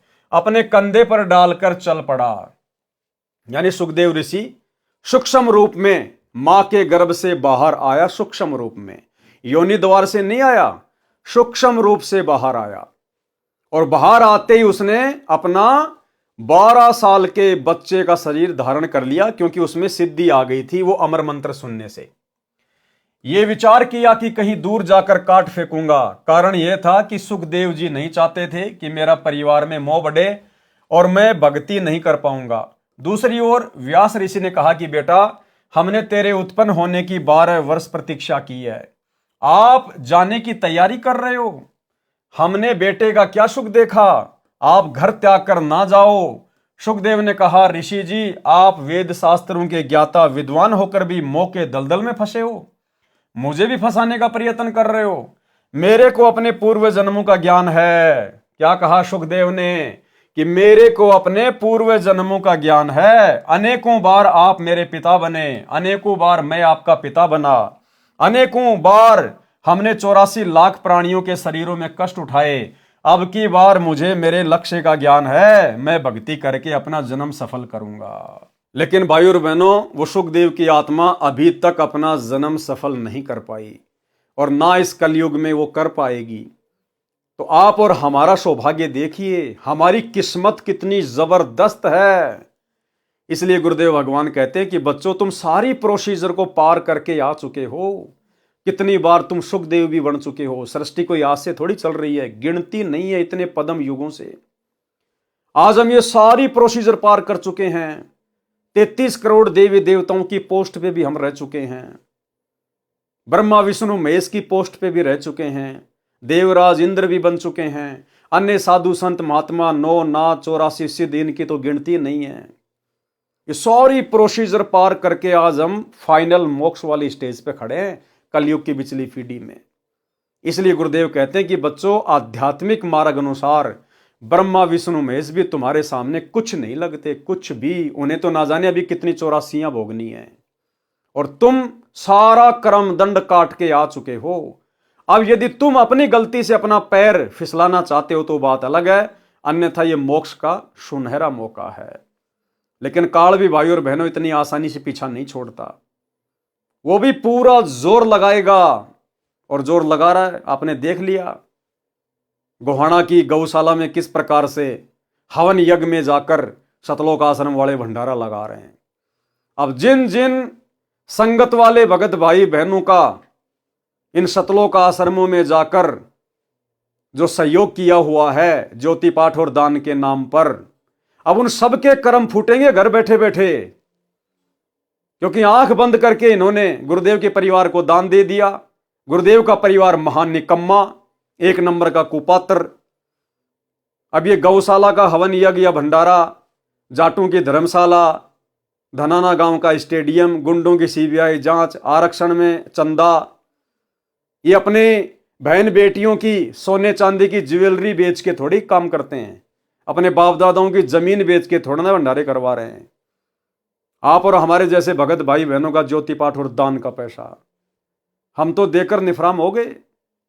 अब वो कुपात्र सारे वही काम करेंगे जिनसे हमारे कर्म फूटे। तो घर बैठे बैठे भाई बहनों के कर्म फूट रहे हैं, घर बैठे बैठे। तो काल भी भाई जब घाल गालता है अच्छी तरह से गालता है। ये वार्ता सुखदेव जी ने अपने माता पिता की ओर पीठ करके की और आकाश में उड़ गए। पूर्व जन्म की भक्ति से प्राप्त सिद्धि शक्ति बची थी, उससे उड़ गया। उसी के अभिमान से कोई गुरु नहीं किया। फिर श्री विष्णु जी ने अपने लोक वाले स्वर्ग से निकाल दिया और कहा कि यदि यहाँ स्थान चाहते हो तो राजा जनक मिथिलेश से दीक्षा लो और भक्ति करके आओ। सुखदेव जी ने वैसा ही किया। अब देखो भाई और बहनों, जब तक सतगुरु नहीं मिलता जीव अपनी तरफ से कभी अच्छा सोच ही नहीं सकता, अपने हित में कभी सोच ही नहीं सकता। यदि उसका हित हो रहा है तो उसके पिछले प्रारब्ध से होता है, उसको नुकसान हो रहा है तो भी उसके पिछले प्रारब्ध से होता है। उसमें अपना कोई ज्ञान नहीं होता जब तक जीव सतगुरु की शरण में नहीं आता। अब जब सुखदेव ऋषि मां के गर्भ में था और ब्रह्मा विष्णु महेश कह रहे थे भैया बाहर आ जा बाहर आ जा, उस समय तो बड़ा ज्ञानी बन रहा था कि नहीं महाराज, अगर मैं बाहर आ गया तो आप लोगों का ये रजोगुण तमोगुण सतोगुण मुझे प्रभावित कर देगा, मैं सब कुछ भूल जाऊंगा। आप तो जीव को फंसा के रखते हो यहाँ पर, और जैसे बाहर आया उसके बाद उसी विष्णु जी के लोक में जा रहा है कि भगवान मुझे आपके लोक में रख लो। बताओ, उसी की जेल में जा रहा है।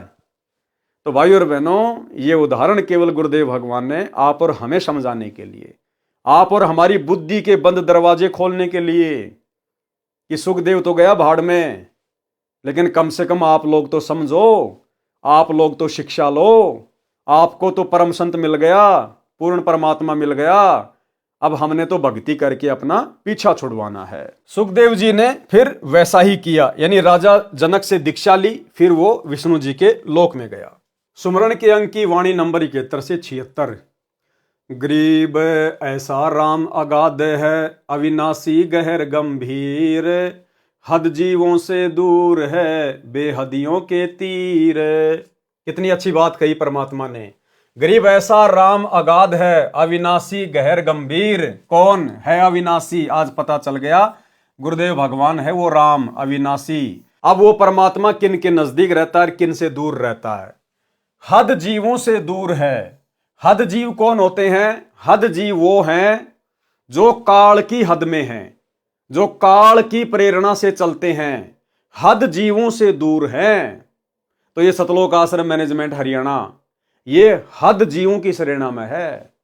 ये काल के एजेंट बने हुए हैं, ये काल के अनुसार चल रहे हैं, सतगुरु की शिक्षाओं पर नहीं चल रहे। अन्यथा ये जो शास्त्र विरुद्ध हवन यज्ञ किया जा रहा है गौशाला में, वहां जाकर भंडारा लगाने की क्या आवश्यकता थी?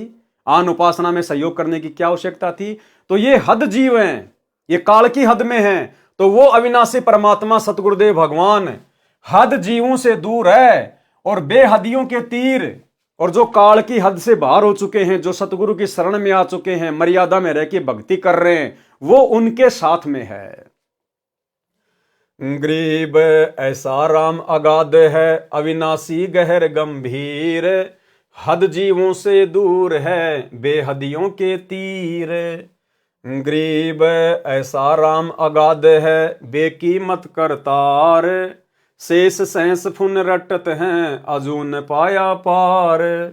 गरीब ऐसा राम अगाध है, अपरंपार अथा, उर्मे कीर्तन ख्याल हैं, मोले अलख अला। गरीब ऐसा राम अगाध है, निर्भय नीचल थीर, अनहद नाद अखंड धुनी, नाड़ी बिना शरीर। गरीब ऐसा राम अगाध है, बाजीगर भगवंत, निर्षंद निर्मल देखिया, वार पार नहीं अंत। गरीब पार ब्रह्म बिना परख है, कीमत मोल न तोल, बिन वजन अनुराग है, बहुरंगी अनमोल।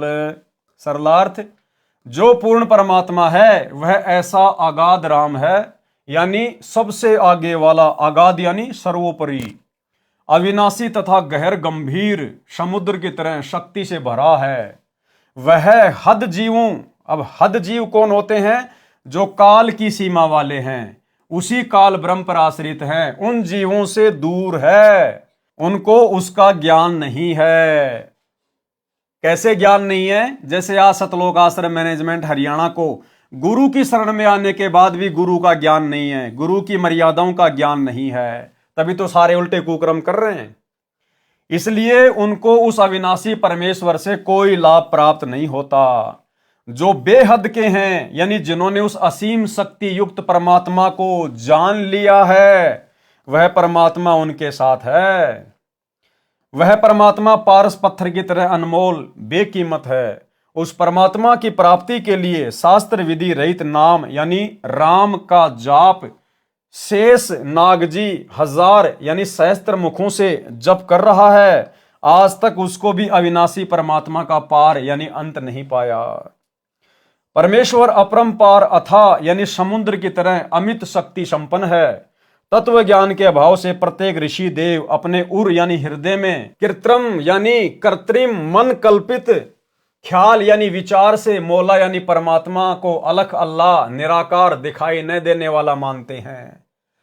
वह परमेश्वर अचल यानी निश्चल यानी अविनाशी है, निर्भय है। थीर का अर्थ भी स्थिर यानी निश्चल होता है। पद्य भाग में पदों की तथा रागों को पूर्ण करने के कारण ऐसे दोहरे शब्दों का प्रयोग किया जाता है। उस परमेश्वर के लोक में अखंड धुन बज रही है। उस परमेश्वर का शरीर 5 तत्व से बनी नाड़ी वाला नहीं है। किस परमेश्वर का? उस परमेश्वर का, सतगुरु रामपाल जी परमेश्वर जी का शरीर 5 तत्व से बनी नाड़ी का नहीं है। हम अपने गुरुदेव को सतगुरु कहते हैं, सतगुरु। ना सतगुरु जननी जने और जाके माना बाप, पिंड ब्रह्मंड से रहित है ना वहां तीनों ताप। वह परमेश्वर बाजीगर की तरह अद्भुत चमत्कार करता है, निरसंद यानी जिसकी शक्ति की सीमा नहीं है तथा पवित्र है, वह अपरंपार शक्ति वाला है।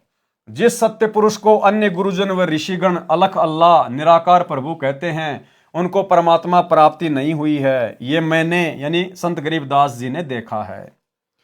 पार ब्रह्म परमात्मा की परख यानी पहचान किसी को नहीं है। उसकी कीमत यानी मूल्य तथा तोल यानी वजन का क्या वर्णन किया जा सकता है, यानी उनकी शक्ति का, उसकी महिमा का क्या वर्णन किया जा सकता है। उसकी महिमा सुनकर उसके प्रति अनुराग यानी प्राप्ति का प्रेम मेरे को है। वह बहुरंगी है, जैसे काशी में जुलाहा धानक बना, मेरे को संत गरीबदास जी को जिंदा बाबा के रूप में मिला तथा सतलोक में सत्य पुरुष रूप में बैठा देखा। इस प्रकार बहुरंगी यानी बहुरूपिया कहा है। वाणी नंबर 77 से 87। गरीब महिमा अवगत नाम की, जानत बिरले संत, 8 पहर धुनि ध्यान है, मुनि जन रटै अनंत। गरीब चंद सुर पानी पवन, धरनी धोल आकाश, 5 तत्व हाजिर खड़े, खिजमतदार खवाश। गरीब काल कर्म कर बंदगी, महाकाल अरदास, मन माया और धर्म राय, सब सिर नाम उपास। गरीब काल डर करतार से, मन माया का नाश, चंदन अंग पलटे सब, एक खाली रह गया बांस। गरीब सजन सलोना राम है, अवगत अन्य न जाई, बाहर भीतर एक है, सब गट रहा समाई। गरीब सजन सलोना राम है, अचल अभंगी एक, आदि अंत जाके नहीं, ज्यों का त्यों ही देख। गरीब सजन सलोना राम है, अचल अभंगी ऐन, महिमा कही न जाते हैं, बोले मधुरे बैन। गरीब सजन सलोना राम है, अचल अभंगी आदि, सतगुरु मरहम ताश का, साखी भरत सब साध। गरीब सजन सलोना राम है, अचल अभंगी पीर, चरण कमल हंसारे हैं, हम हैं दामन गीर। गरीब सजन सलोना राम है, अचल अभंगी आप, हद बेहद से अगम है, जपो अजपा जाप। गरीब ऐसा भगली जोगिया, जानत है सब खेल, बीन बजावे मोहिनी, जुग मंत्र सब मेल। आगे परमेश्वर ने इन वाणियों का सरलार्थ किया है। उस परमात्मा को प्राप्त करने के लिए अनंत मुनिजन मनमाने नामों की रटना लगा रहे हैं, यानी जाप कर रहे हैं, परंतु अविगत नामों, दिव्य मंत्रों को तथा उनकी महिमा को बिरला संत ही जानता है। और वे बिरले संत एकमात्र पृथ्वी पर वर्तमान में स्वयं कबीर परमेश्वर सतगुरु रामपाल जी हैं। उस परमात्मा के आदेश से 5 तत्व आकाश, वायु, अग्नि, जल तथा पृथ्वी कार्य करते हैं। वे तो परमेश्वर कबीर जी की खिदमतगार यानी सेवा करने वाले सेवक दास हैं। उस परमेश्वर की बंदगी यानी प्रणाम करके नम्र भाव से स्तुति, ब्रह्मकाल, कर्म, दया की याचना करते हैं। ये काल भी उस परमेश्वर के आगे नतमस्तक है। और महाकाल, महाकाल कौन? अक्षर पुरुष। महाकाल यानी अक्षर पुरुष भी उस परमेश्वर से अरदास यानी प्रार्थना करके अपने अपने लोक चला रहे हैं। मन यानी काल ब्रह्म, माया यानी दुर्गा देवी और धर्मराय काल का न्यायाधीश, सबके सिर पर नाम उपासना है, यानी सबको भक्ति करना अनिवार्य है, तब उसका पद सुरक्षित रहता है। इसीलिए तो काल ने गीता अध्याय नंबर 18 श्लोक नंबर 64 या 65 में कहा है कि अर्जुन, मैं तुझे गुप्त से गुप्त बात बताता हूं कि मैंने तुझे जिस परमेश्वर के बारे में कहा ना, अध्याय 18 के श्लोक 62 में, कि उस अविनाशी परमेश्वर की शरण में जा, वो मेरा भी पूज्य देव है, मेरा भी इष्ट देव है। और यही बात यहां गुरुदेव लिख रहे हैं कि इस काल को भी अपना 21 ब्रह्मांड चलाने के लिए उसी परमात्मा की उपासना करनी पड़ती है। अक्षर पुरुष को भी अपने 7 संग ब्रह्मांड चलाने के लिए उसी कबीर परमेश्वर की भक्ति करनी पड़ती है। ये बात अलग है कि उनके पास में भक्ति का यथार्थ मार्ग नहीं है, लेकिन उनका इष्ट वो ध्यान उसी का धरते हैं। नोट, अक्षर पुरुष को महाकाल इसलिए कहा है क्योंकि जब इसका एक दिन जो 1000 युग कहा है पूरा होता है तो काल ब्रह्म दुर्गा सहित एक ब्रह्मांड का विनाश हो जाता है। सभी प्राणी अक्षर पुरुष के लोक में रखे जाते हैं। ज्योति निरंजन जब 21वें ब्रह्मांड में होता है उस समय यह भी महाकाल कहा जाता है। ज्योति निरंजन काल भी परमेश्वर कबीर जी से भय मानता है। उस परमेश्वर के दिव्य मंत्रों के जाप से मन में विकार उत्पन्न नहीं होते तथा माया का नाश हो जाता है, यानी सांसारिक पदार्थों का संग्रह करने वाला स्वभाव समाप्त हो जाता है। तो भाइयों और बहनों, अब आप विचार करो कि परमेश्वर के इन दिव्य मंत्रों का, जो दिव्य मंत्र परमेश्वर सतगुरु रामपाल जी ने आप और हमें दिए हैं, प्रथम नाम, शतनाम, या उनका तो सत्संग सुनना भी दिव्य मंत्र जैसा ही है। यानी गुरुदेव के सत्संगों को ध्यान से सुनना भी मंत्र जाप करने में ही आता है। अब बताइए भाई और बहनों, गुरुदेव के इन सत्संगों का, उनके दिव्य मंत्रों का प्रभाव किसके ऊपर हो रहा है? तीनों गुणों के प्रभाव से, माया के संग्रह करने से कौन भगत पीछे हट रहे हैं? किनको अपने आत्म कल्याण की चिंता सताने लगी है? मर्यादा तोड़ने से कौन डरते हैं? केवल साथ संगति से जुड़े हुए सत्सेवक भाई बहन। और यही कारण है कि गुरुदेव के इन मंत्रों के प्रभाव से, उनके आशीर्वाद से आज हम भाई बहन इन विकारों से दूर हो पाए हैं। तो ये पहचान है कि वर्तमान में यदि गुरुदेव भगवान किसी के ऊपर असीम प्रसन्न हैं तो केवल अपने सत्सेवक बच्चों के ऊपर प्रसन्न हैं। अन्यथा गुरुदेव के प्रसन्न हुए बिना आप और हम भाई और बहनों इन विषय विकारों से पीछे हटने की सोच भी नहीं सकते। सोच भी तो क्या कह रहे हैं परमात्मा? उस परमेश्वर के दिव्य मंत्रों के जाप से मन में विकार उत्पन्न नहीं होते तथा माया का नाश हो जाता है, यानी सांसारिक पदार्थों का संग्रह करने वाला स्वभाव समाप्त हो जाता है। जबकि सतलोक आश्रम मैनेजमेंट हरियाणा के जो मुख्य लोग हैं, बाकी संगत का तो क्या कहें जो इन आश्रमों में जाती है, देखा देखी में चल रही है, जो मुख्य लोग हैं, गुरुदेव का परिवार, कोऑर्डिनेटर, आश्रम संचालक, अभी तो इनकी बुद्धि पे पत्थर पड़े हैं। इनके ऊपर कोई मंत्रों का असर नहीं है, कोई गुरुदेव का इनको आशीर्वाद नहीं है, क्योंकि सबकी मर्यादा खंडित पड़ी है। तभी तो सारे कुकर्म कर रहे हैं। दुनिया वाले अपना शास्त्र विरुद्ध हवन यज्ञ कर रहे हैं, ये जाके वहां पर भंडारा लगा रहे हैं।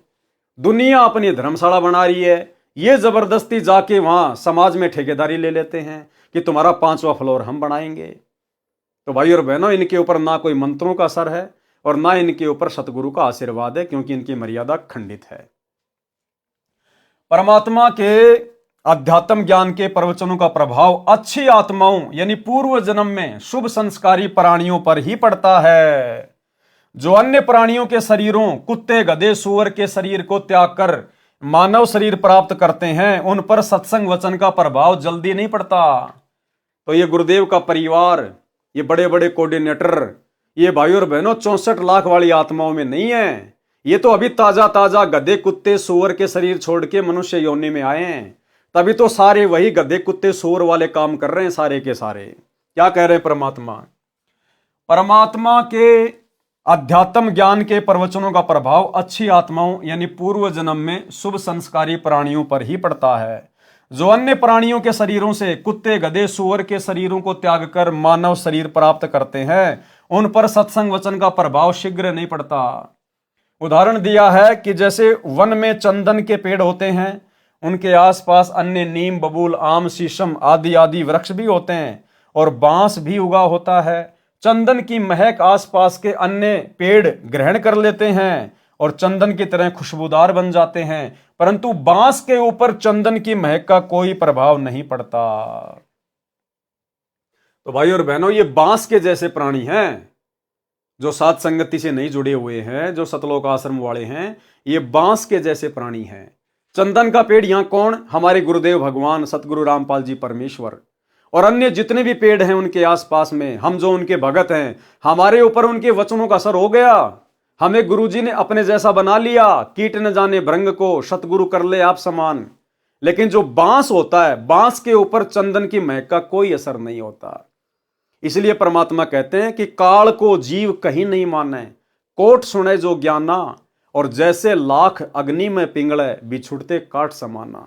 करोड़ वर्ष करो संगत संतों की, पत्थर का जल में क्या बीजे, एक चंदन बन में रंग ला दे, पर बांस बिटंबी ना सीजे। और परमात्मा कहते हैं जैसे सर्प चंदन लिपटाई, तन भया शीतल, पर विष नहीं जाई। तो भाइयों और बहनों, ये सतलोक आश्रम मैनेजमेंट हरियाणा वाले तो चंदन के पेड़ से लिपटे हुए सर्पों की भांति हैं। जब तक चंदन के पेड़ से लिपटे हैं, लोगों को लगता है कि सांप ने अपना जहर त्याग दिया, बड़ा शीतल दिखाई देता है। और जैसे उसको कोई हाथ लगाता है, तुरंत फण उठा के खड़ा हो जाता है। तो जब तक गुरुजी आश्रम में थे, तब तक तो हमारे को ये बड़े बड़े भगत, परम भगत दिखाई देते थे, एक नंबर के। और जैसे ही गुरुजी ने इनको अपने से दूर किया, आज देख लो इनके कुकर्म आप सबके सामने है 10 साल से। वाणी नंबर 81 से 87 तक एक जैसा ही ज्ञान है। परमेश्वर की महिमा सामान्य रूप में बताई है कि वह परमात्मा सज्जन यानी नेक मानव जैसा है, अविगत यानी दिव्य है, अन्यत न जाई, उसकी खोज में अनेकों स्थानों पर ना जाएं, उसकी प्राप्ति सतगुरु द्वारा होगी। उस परमात्मा की शक्ति बाहर यानी शरीर से बाहर तथा भीतर यानी शरीर के अंदर एक समान है। सबके घट यानी शरीर रूपी घड़े में रहा समाई यानी व्यापक है। यानी घट ही में गंगा, घट ही में यमुना, घट ही में है जगदीश, सतगुरु तारेंगे। अचल यानी स्तर, अभंगी यानी जो कभी ना टूटे यानी अविनाशी, वह तो एक ही प्रभु है, परम अक्षर ब्रह्म। कौन? परम अक्षर ब्रह्म। उसका आदि, आदि का मतलब जन्म अर्थात प्रारंभ, तथा अंत, अंत यानी मृत्यु नहीं है। वह तो सदा से ज्यों का त्यों ही दिखाई देता है। आप भी साधना करके उसे देख लो। तो हम भाई बहनों ने तो ज्ञान वाली दृष्टि से, दिव्य दृष्टि से अपने गुरुदेव भगवान को जान लिया, पहचान लिया कि सतगुरु आदि अनादि है, सतगुरु मद है मूल, और सतगुरु को सिजदा करूं एक पलक नहीं भूल। सतगुरु पूर्ण ब्रह्म है, सतगुरु आप अलेख, और सतगुरु ही रमता राम है, विचरण करने वाला, कभी जिंदा बाबा बन के, कभी संत रूप धारण करके, कभी शिशु रूप में। सतगुरु रमता राम है, इसमें मीन ना मेख, यानी सतगुरु स्वयं परमात्मा है, अलख अल्लाह है। उस अविनाशी सज्जन परमात्मा की महिमा संपूर्ण रूप से कोई नहीं कह सकता, क्योंकि वह अचल यानी स्तर तथा अभंगी ऐन यानी वास्तव में अविनाशी स्थायी परमात्मा है। वह जब मुझे संत गरीबदास जी को मिला था तो बहुत प्रिय भाषा बोली थी, मधुरे माने मीठे, और बैन यानी वचन। उस अचल अभंगी राम का मरहम यानी गूढ़ ज्ञान केवल सतगुरु यानी तत्वदर्शी संत ही जानता है। इस बात के साक्षी सब साध यानी संत जन हैं। उस सज्जन सलोने शुभदर्शी यानी जिसके दर्शन से आनंद हो, अचल अभंगी राम जो पीर यानी गुरु रूप में प्रकट होता है। किस रूप में? गुरु रूप में प्रकट होता है, यानी गुरु ही परमात्मा होता है। यानी जो पीर यानी गुरु रूप में प्रकट होते हैं, उनके चरण कमल में हंसा यानी मोक्ष प्राप्त भगत रहते हैं। हम संत गरीबदास जी उस परमात्मा के साथ ऐसे हैं, दामनगीर जैसे चोली दामन का साथ होता है, यानी हम उस परमेश्वर के अत्यंत निकट हैं। वह अचल अभंगी सज्जन सलोना शुभदर्शी राम परमेश्वर कबीर हद यानी काल की सीमा, बेहद यानी सतलोक की सीमा के पार अकय लोक में मूल रूप से रहता है। उसकी प्राप्ति के लिए सतगुरु जी से दीक्षा लेकर अजप्पा जाप यानी श्वास श्वास से जाप जपो, सुमरण करो। वह परमेश्वर ऐसा भगली यानी जादूगर, जोगिया यानी योगी, साधु रूप में प्रकट होने वाला है, जो सब खेल जानता है कि कैसे जीव की रचना हुई, कैसे ये काल जाल में फंसा, कैसे काल ब्रह्म ने इसको अज्ञान में अंधा कर रखा है, काल का जीव को अपने जाल में फंसाए रखने का क्या उद्देश्य है, उसको 1 लाख मानव शरीरधारी प्राणियों को नित्य खाना पड़ता है, कैसे जीव को काल जाल से छुड़वाया जा सकता है। बीन बजावे मोहिनी यानी काल प्रेरित सुंदर स्त्रियां भक्तों को कैसे मधुर वाणी बोलकर आकर्षित करती हैं। बीन बजाने का भावार्थ यह है कि जैसे सपेरा बीन यंत्र बजाकर सर्प को वश में करता है, ऐसे ही काल के आदेश से सुंदर परियां सुरीली गाने गाकर साधकों को अपने जाल में फंसाती हैं। कहां? ऊपर जब त्रिकुटी पे जाएंगे। वे सब जोग यानी सब विधि जुगत से तथा जंत्र यानी अन्य अदाओं से जंत्र से अपनी ओर खींचती हैं, यानी सब आकर्षणों को मिलाकर जीव को फंसाती है। जोग जुगत का अर्थ है योग युगत करना, यानी अपने साथ जोड़ने की युक्ति लगाती हैं। जंत्र का अर्थ है आध्यात्मिक क्रिया भी करती हैं, इसे जंत्र मंत्र करना भी कहते हैं। वाणी नंबर 88 से 101। ग्रीब ब्रह्मादिक से मोहिया मोहे शेष गणेश, शंकर की ताड़ी लगी अडग समाधि हमेश, यानी किस किस को मोहा, कैसे कैसे मोहा, अपने जाल में फंसाया। ग्रीब ब्रह्मादिक से मोहिया, ब्रह्मादिक यानी ब्रह्मा विष्णु महेश जैसों को भी उन सुंदर स्त्रियों ने, काल की परियों ने अपने जाल में फंसा लिया। ग्रीब ब्रह्मादिक से मोहिया मोहे शेष गणेश, शंकर की ताड़ी लगी अडग समाधि हमेश। ग्रीब गण गंधर्व ज्ञानी गुनी अजब नवेला नेह, क्या महिमा कहूँ नाम की मिट गए सकल संदेह। ग्रीब शून्य विदेशी बस रहा हमरे नैनो मंज, अलक पलक में खलक है सतगुरु शब्द संबंध। ग्रीब शून्य विदेशी बस रहा हमरे हृदय माही, चंद सुर उगे नहीं निस्बा सरता नाही। ग्रीब शून्य विदेशी बस रहा हमरे त्रिकुटी तीर, शंख पदम छवि चांदनी बानी को किलकीर। ग्रीब सुन विदेशी रम रहा सहस कमल दल बाग, सोहम ध्यान समाधि धुनी तरती जन बैराग। ग्रीब सुमरण तब ही जानिए जब रोम रोम धुन होई, कुंज कमल में बैठ कर माला फेरे सोई। ग्रीब सुरती सुमरनी हाथ ले नृति मिले निर्वाण, ररंकार रमता लखें असली बंदगी ध्यान। ग्रीब अष्टकमल दल सुनने है बाहर भीतर सुनने, रोम रोम में सुनने हैं जहाँ काल की धुन। ग्रीब तुम ही सोहम सुरती हो, तुम ही मन और पौन, इनमें दूसर कौन है आवे जाए सो कौन। ग्रीब इनमें दूसर कर्म है बंदी अविद्या गांठ, 5-25 ले गई अपने अपने बांट। गरीब नाम बिना सूना नगर, पर्या सकल में शोर, लूट न लूटी बंदगी हो गया हंसा भोर। गरीब अगम निगम को खोज ले बुद्धि विवेक विचार, उदय अस्त का राज दे तो बिन नाम बेगार। गरीब ऐसा कौन अभागिया करे भजन को भंग, लोहे से कंचन भया पारस के सत्संग। सरलार्थ इन्हीं काल प्रेरित आत्माओं देवियों ने ब्रह्मादिक यानी ब्रह्मा विष्णु महेश को भी मोहित कर लिया, यानी अपने जाल में फंसा रखा है। शेष नाग भी नागिनी ने मोह रखा है। गणेश जी भी स्त्री के संग में रहे। गणेश जी के 2 पुत्र थे, एक का नाम था शुभम यानी शुभ, दूसरे का नाम था लाभम यानी लाभ। जैसे सतगुरु से उपदेश लेने से पहले आप और हम भगत भाई बहन अपनी घर की चौखट के दोनों तरफ लिखा करते थे शुभ और लाभ। अब ये शुभ लाभ कौन थे किसी को नहीं पता था। अब सतगुरु ने बताया कि ये गणेश जी के 2 बेटों के नाम हैं शुभ और लाभ। और गणेश जी की 2 वाइफ थी, उनकी 2 पत्नियां थी, उनका नाम था रिद्धि और सिद्धि। हम लिखा करते थे ना अपने घर पे रिद्धि सिद्धि शुभ लाभ। तो रिद्धि सिद्धि तो गणेश जी की औरत हैं 2, और शुभ और लाभ उनके 2 पुत्र हैं। तो कहते हैं गणेश जी को भी नहीं छोड़ा स्त्री ने, उनको भी अपने जाल में जकड़ रखा था। और भाई बहनों इसी प्रकार से आप और हमारे को भी काल ने स्त्री के माध्यम से जकड़ रखा था। ये भी काल का जाल था। अब सतगुरु ने आके दया करी, ज्ञान दिया, सत्संग सुनाया, साध संगति से जोड़ा, तो अब हम उनके आदेश से उस स्त्री मोह से पीछे हटे हैं, और स्त्रियां जो है वो पुरुष के मोह से हटी हैं सतगुरु आशीर्वाद से। इसलिए भाई और बहनों साध संगतियां गुरुदेव भगवान का एक विशेष आशीर्वाद है आप और हमारे ऊपर। तो क्या कहते हैं परमात्मा, इन्हीं काल प्रेरित आत्माओं देवियों ने ब्रह्मादिक ब्रह्मा विष्णु महेश को भी मोहित कर लिया, यानी अपने जाल में फंसा रखा है। शेष नाग भी नागिनी ने मोह रखा है। गणेश जी भी स्त्री के संग में रहे। गणेश जी के 2 पुत्र थे, एक का नाम शुभ, दूसरे का लाभ। शंकर यानी शिव जी की अडिग विचलित न होने वाली समाधि लगी थी, जो हमेशा सदा ध्यान में रहते हैं। उनको भी मोहिनी अप्सरा ने मोहित करके डगमग कर दिया था।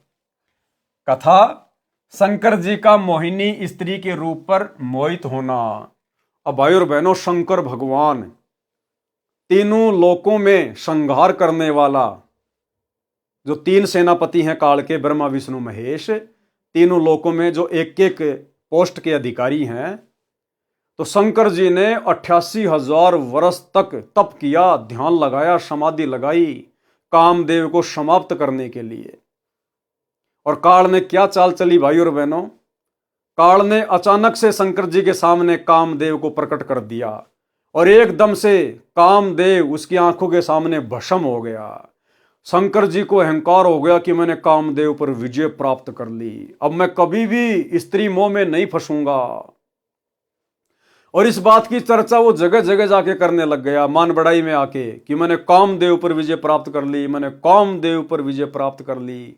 अब मुझे स्त्री का मोह दुखी नहीं कर सकता, विषय वासना में नहीं फंस सकता। आप और हमारे लिए शिक्षा है, विशेषकर जो भाई बहन साध संगति से जुड़े हुए हैं और जिन्होंने अपने गुरुदेव के विशेष आशीर्वाद से इस कामदेव पर विजय प्राप्त कर ली है। यानी ये बोलना पड़ता है, बाकी आप और हमें अच्छे से अपनी औकात, अपनी हैसियत का पता है। परमात्मा जानी जान है कि हम किस भाव से बोल रहे हैं। सतगुरु के बिना तो हम सुअर के टट्टी हैं, सुअर के टट्टी। हमारी इतनी भी औकात नहीं है यहां पर।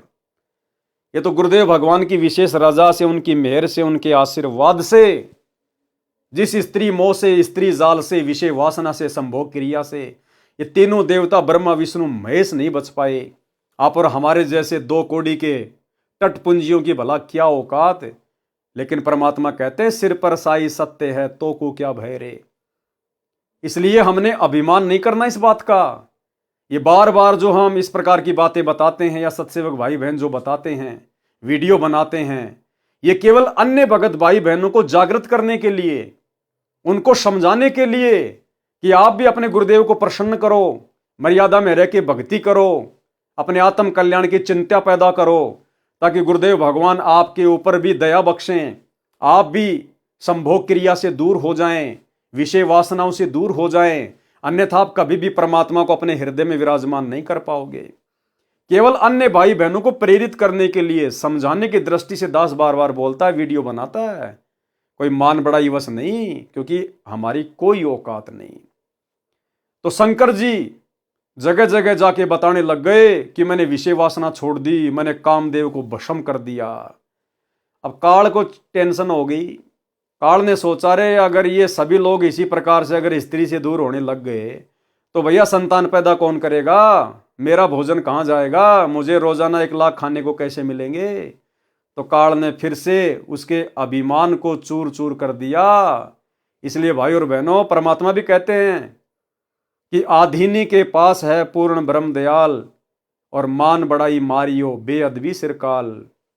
और परमात्मा कहते हैं कि बेअदबी भावे नहीं साहिब के ताही, और अजाजील ने बंदगी एक पल माही भाई, एक पल में। और अहंकार का यानी घमंड का और सतगुरु रामपाल जी भगवान का तो खड़ा एक्सीडेंट है, कभी एक साथ नहीं रह सकते। इसलिए जो रजा गुरुदेव ने हम साथ संगत वालों पे की है, जो भाई बहन के रिश्ते बनवा दिए पति पत्नी में, भाई और बहनों, हमने बारंबार गुरुदेव से नतमस्तक होकर प्रार्थना करती रहनी चाहिए कि परमात्मा ये आग फिर से ना लग जाए, फिर से ना लग जाए मालिक। तो शंकर जी ने अभिमान किया तो शंकर के अभिमान को तोड़ा। कथा शंकर जी का मोहिनी स्त्री के रूप पर मोहित होना। जिस समय दक्ष की बेटी यानी उमा शंकर जी की पत्नी ने श्री रामचंद्र जी की वनवास में सीता रूप बनाकर परीक्षा ली थी, श्री शिव जी ऐसा न करने को कहकर घर से बाहर चले गए थे। सीता जी का अपहरण होने के पश्चात श्री राम जी अपनी पत्नी के वियोग में विलाप कर रहे थे, तो उनको सामान्य मानव जानकर उमा जी ने शंकर भगवान की उस बात पर विश्वास नहीं हुआ कि ये विष्णु जी ही पृथ्वी पर लीला कर रहे हैं। और गुरुदेव भगवान ने बताया कि ये कोई लीला वाला नहीं कर रहे थे रामचंद्र। दशरथ का बेटा रामचंद्र कोई लीला वाला करने के लिए नहीं आया था। ये लीला तो उन लोगों को दिखाई देती है जो अभी तत्व ज्ञान से अपरिचित हैं। वो केवल अपना कर्म भोगने आए था। नारद जी ने उनको जो श्राप दिया था ना, वो केवल अपना श्राप भोगने आया था, कोई लीला वाला करने नहीं आया था। जब उमा जी सीता जी का रूप बनाकर श्री राम के पास गई तो वे बोले, हे दक्ष पुत्री माया, भगवान शंकर को कहां छोड़ आई? इस बात को श्री राम जी के मुख से सुनकर उमा जी लज्जित हुई और अपने निवास पर आई। शंकर जी की आत्मा में प्रेरणा हुई कि उमा ने परीक्षा ली है। शंकर जी ने विश्वास के साथ कहा कि परीक्षा ले आई। उमा जी ने कुछ संकोच करके भय के साथ कहा कि परीक्षा नहीं ली अविनाशी। शंकर जी ने सती जी को हृदय से त्याग दिया था, पत्नी वाला कर्म भी बंद कर दिया था, बोलना भी बंद कर दिया। तो सती जी अपने घर राजा दक्ष के पास चली गई। राजा दक्ष ने उसका आदर नहीं किया क्योंकि उसने शिव जी के साथ विवाह पिता की इच्छा के विरुद्ध किया था। राजा दक्ष ने हवन कर रखा था। कौन सा हवन?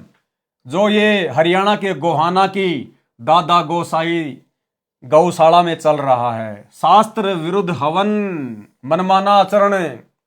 राजा दक्ष ने हवन कर रखा था। हवन कुंड में छलांग लगाकर सती जी ने प्राणांत कर दिया था, यानी शरीर का अंत कर दिया था। शंकर जी को पता चला तो अपनी ससुराल आए। राजा दक्ष का सिर काटा, फिर उस पर बकरे का सिर लगाया। अपनी पत्नी के कंकाल को उठाकर 10,000 वर्ष तक उमा उमा करते हुए पागलों की तरह फिरते रहे। एक दिन भगवान विष्णु जी ने सुदर्शन चक्कर से उस कंकाल को टुकड़े टुकड़े कर दिया। विष्णु जी ने नहीं किया भाई और बहनों, ये तो परमात्मा अपने आप को छुपाते हैं। स्वयं कबीर परमेश्वर सतगुरु रामपाल जी ने उस कंकाल के टुकड़े टुकड़े किए सुदर्शन चक्कर से। उसके 52 टुकड़े हुए, जहां जहां भी गिरे वहां वहां यादगार रूप में मंदिर बनवाए गए, जो 52 द्वारे कहे जाते हैं। जहां पर धड़ गिरा वहां पर वैष्णव देवी मंदिर बना, जहां पर आंखें गिरी वह नैना देवी मंदिर बना, जहां पर जीभ गिरी वहां पर ज्वाला जी का मंदिर बना, तथा पर्वत से अग्नि की लपटें निकलने लगी। तब शंकर जी सचेत हुए तथा अपनी दुर्गति का कारण कामदेव सेक्स को माना। कामदेव वश हो जाए तो नए स्त्री की आवश्यकता है और नई ऐसी परेशानी हो, ये विचार करके हजारों वर्ष काम सेक्स का दमन करने के उद्देश्य से तप किया। एक दिन कामदेव उनके निकट आया और शंकर जी की दृष्टि से भस्म हो गया। शंकर जी को अपनी सफलता पर असीम प्रसन्नता हुई, लेकिन हमने भाई और बहनों मान बढ़ाई के हिसाब से प्रसन्नता जाहिर नहीं करनी। हमें प्रसन्नता तो है कि गुरुदेव भगवान ने हमारे ऊपर वो दया कर दी जो दया ब्रह्मा विष्णु महेश के ऊपर भी नहीं है, बड़े से बड़े साधु संत महात्माओं के ऊपर भी नहीं हुई। हमें केवल इस बात की प्रसन्नता होनी चाहिए कि मैं अब अच्छे से भक्ति करूंगा, मेरे गुरुदेव ने मेरे ऊपर रजा बख्शी है, मुझे विकारों से दूर किया है। लेकिन शंकर जी को इन सब बातों की सोचकर प्रसन्नता नहीं हुई। उसको तो फिर अहंकार आ गया, मन में घमंड समा गया कि मैंने कामदेव पर विजय प्राप्त कर ली। एक दिन कामदेव उनके निकट आया और शंकर जी की दृष्टि से भस्म हो गया। शंकर जी को असीम सफलता पर असीम प्रसन्नता हुई। जो भी देव उसके पास आता था तो उससे कहते थे कि मैंने कामदेव को भस्म कर दिया है, यानी काम विषय पर विजय प्राप्त कर ली है। मैं कभी भी किसी सुंदरी से प्रभावित नहीं हो सकता। अन्य जो विवाह किए हुए हैं वे ऊपर से सुखी नजर आते हैं, अंदर से मां दुखी रहते हैं। उनको सदा अपनी पत्नी की रखवाली, समय पर घर न आने से डांटे खाना आदि आदि परेशानियां सदा बनी रहती है। मैंने ये दुख निकट से देखा है। अब न रहेगा बांस न रहेगी बांसुरी। शंकर जी क्या कह रहे हैं कि अगर मैं कभी कभार घर पे लेट जाता था तो पार्वती मेरे को डांटा करती थी, कहाँ मर गया था, इतनी देर क्यों लगा दी, कहाँ कहाँ घूमता है। क्योंकि भाई और बहनों ये भी जीव ही हैं, ये भी जीव ही हैं। जैसे यहां पर किसी स्त्री को अपने पति पर शंका हो जाती है, कभी कभार घर पे लेट आता है तो डांट मारती है, कहाँ था, इतनी देर क्या कर रहा था, क्योंकि उसके मन में विचार आता है कि ये कुछ और कुक्रम तो नहीं करता। ऐसे ही वो पार्वती जी जब शंकर जी घर पे आते थे तो 100 सवाल करती थी, लेट सेट हो जाते थे तो कहाँ थे, इतनी देर क्या कर रहे थे, आज इतना टाइम क्यों लगा दिया। क्योंकि भाई और बहनों हम सब जीव ही है। पीव पुरुष परमात्मा केवल एक ही है, कबीर देव सतगुरु रामपाल जी भगवान, बाकी सब जीव है। ऐसे ही शंकर जी के घर में झगड़ा, ऐसे ही ब्रह्मा जी के घर में झगड़ा, ऐसे ही औरत को लेके विष्णु जी के घर में झगड़ा। अन्य जो विवाह किए हुए हैं वे ऊपर से सुखी नजर आते हैं, अंदर से मां दुखी रहते हैं। कौन कह रहे हैं? शंकर जी। उनको सदा अपनी पत्नी की रखवाली, समय पर घर न आने से डांटे खाना, आदि आदि परेशानियां सदा बनी रहती है। मैंने ये दुख निकट से देखा है। शंकर जी क्या कह रहे हैं कि मैंने ये दुख निकट से देखा है। अब न रहेगा बांस, न बजेगी बांसुरी। काल ब्रह्म को चिंता बनी कि यदि सब इस प्रकार स्त्री से घृणा करेंगे तो संसार का अंत हो जाएगा। मेरे आहार के लिए 1,00,000 मानव कहां से आएंगे? इस उद्देश्य से नारद जी को प्रेरित किया। एक दिन नारद मुनि जी आए, उनके सामने भी शिव जी ने अपनी कामदेव पर विजय प्राप्त की कथा सुनाई। नारद जी ने भगवान विष्णु को यथावत सुनाई। श्री विष्णु जी को काल ब्रह्म ने प्रेरणा की, भाई की परीक्षा करनी चाहिए कि ये कितने खरे हैं। काल ब्रह्म की प्रेरणा से एक दिन शिव जी विष्णु जी के घर के आंगन में आकर बैठ गए। सामने बहुत बड़ा फलदार वृक्षों का बाग था, भिन्न भिन्न प्रकार के फूल खिले थे, बसंत जैसा मौसम था। श्री विष्णु जी शिव जी के पास आकर बैठ गए, कुशल मंगल जाना। फिर विष्णु जी ने पूछा, सुना है कि आपने काम पर विजय प्राप्त कर ली है। शिव जी बोले, हाँ, मैंने कामदेव का नाश कर दिया है। कुछ देर बाद शिव जी के मन में प्रेरणा हुई कि भगवान, मैंने सुना है कि सागर मंथन के समय आप जी ने मोहिनी रूप बनाकर राक्षसों को आकर्षित किया था। आप उस रूप में कैसे लग रहे थे? मैं देखना चाहता हूं। पहले तो बहुत बार विष्णु जी ने मना किया, परंतु शिव जी के हट के सामने स्वीकार किया और कहा कि कभी फिर आना, आज मुझे किसी आवश्यक कार्य से कहीं जाना है।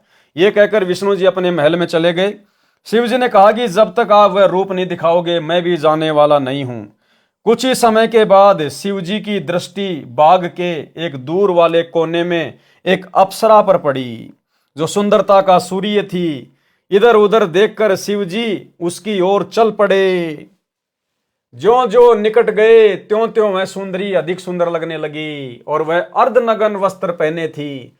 कभी गुप्तांग वस्त्र से ढक जाता तो कभी हवा के झोंके से आधा हट जाता। सुंदरी ऐसे भाव दिखा रही थी कि जैसे उसको कोई नहीं देख रहा है। जब शिवजी को निकट देखा तो शर्मा कर तेज चाल से चल पड़ी। शिवजी ने भी गति बढ़ा दी, स्पीड बढ़ा दी। बड़े परिश्रम के पश्चात तथा घने वृक्षों के बीच मोहिनी का हाथ पकड़ पाए। तब तक शिवजी का शुक्रपात हो चुका था। उसी समय सुंदरी वाला स्वरूप श्री विष्णु रूप बन गया। भगवान विष्णु जी शिव जी की दशा देखकर मुस्कुराए तथा कहा कि ऐसे उन राक्षसों से अमृत छीन कर लाया था। वे राक्षस ऐसे मोहित हुए थे जैसे मेरा छोटा भाई कामजीत, यानी शंकर जो अपने आप को कामजीत कह रहा था। विष्णु जी कह रहे हैं कि जैसे मेरा छोटा भाई कामजीत अब काम पराजित हो गया।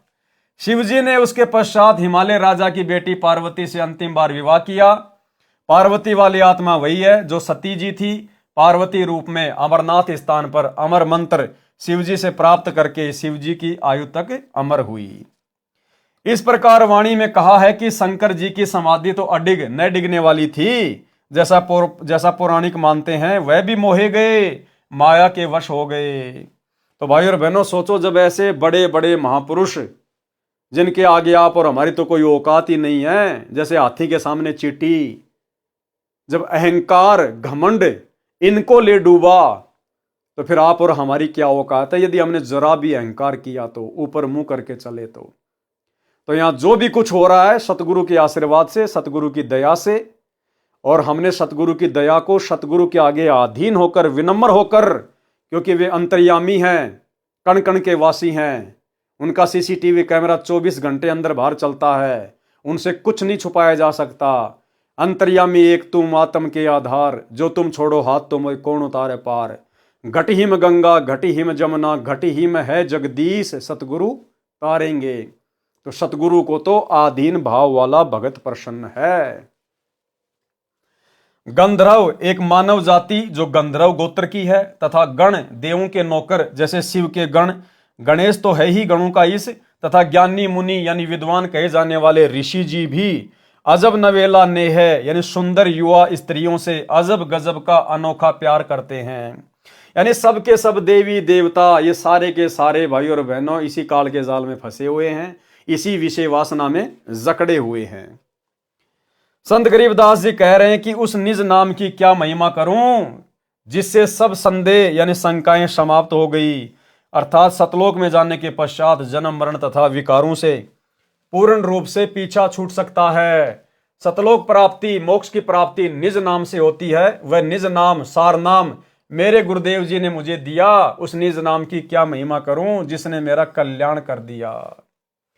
जो शून्य विदेशी यानी आकाश में शून्य में निवास करने वाला परदेसी हमारी आंखों में बसा है, यानी आंखों का तारा है, उस अलख यानी अव्यक्त जो दिखाई नहीं देता कि पलक, आंखों के ऊपर उगे बालों को पलक कहते हैं जो सेलियों के नीचे होती हैं, में खलक यानी संसार है, यानी उस परमेश्वर को भी संसार के सब जीव उतने ही प्यारे हैं, वह भी खलक को अपनी पलकों पर रखता है। यानी वो परमेश्वर अपनी आंख की जो ये पलक है इनके ऊपर पूरे संसार को समाये हुए हैं, असंख्य ब्रह्मांडों को।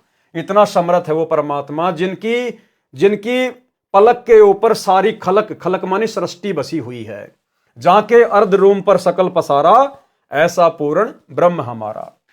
सतगुरु के शब्द यानी मोक्ष करने वाले नाम को समझ और अपना कल्याण करा। परमेश्वर जो शून्य में रहने वाला परदेसी है वह हमारे हृदय में बसा है, यानी हम अपने परमेश्वर से बहुत प्यार करते हैं। जिस स्थान पर सतलोक में परमेश्वर रहते हैं वह स्वयं प्रकाशित है, जैसे हीरा स्वयं प्रकाशित होता है। वहां पर प्रकाश करने के लिए सूर्य की आवश्यकता नहीं है। वहां पर दिन रात यानी निस यानी रात्रि और वासर यानी दिन नहीं होते। वही परदेसी सत्य पुरुष त्रिकुटी में अन्य रूप में रहता है। त्रिकुटी कमल परम हंस पूर्ण सतगुरु समर्थ आप हैं। वही परदेसी सत्य पुरुष त्रिकुटी में अन्य रूप में रहता है। उस शरीर की शोभा शंख पद्मों की रोशनी जितनी है। सतलोक में परमेश्वर के एक रोम यानी शरीर के बाल की छवि करोड़ सूर्य तथा करोड़ चंद्रमाओं जितनी है। पद्म की रोशनी तो एक चंद्रमा जैसी ही होती है। यानी त्रिकुटी पर सत्य पुरुष कम तेज वाले शरीर में विद्यमान है। त्रिकुटी तीर का अर्थ है त्रिकुटी के किनारे, यहां तीर का अर्थ किनारा है। जैसे यमुना के तीर कृष्ण बंसी बजाई रे। उस परमेश्वर जी ने कोकिल कीर यानी कोयल पक्षी जैसी मधुरवाणी बोल बोलकर ज्ञान बताया था। उस परमेश्वर की सत्ता यानी आधिपत्य शैंस कमल हजार पंखुड़ी वाले कमल पर भी है, क्योंकि वह कुल का मालिक है, वासुदेव है। शैंसर कमल बाग का भावार्थ है कि जहां हजार ज्योतियों का बाग सा लगा है, उस स्थान का मालिक वास्तव में सत्य पुरुष अविगत राम ही है।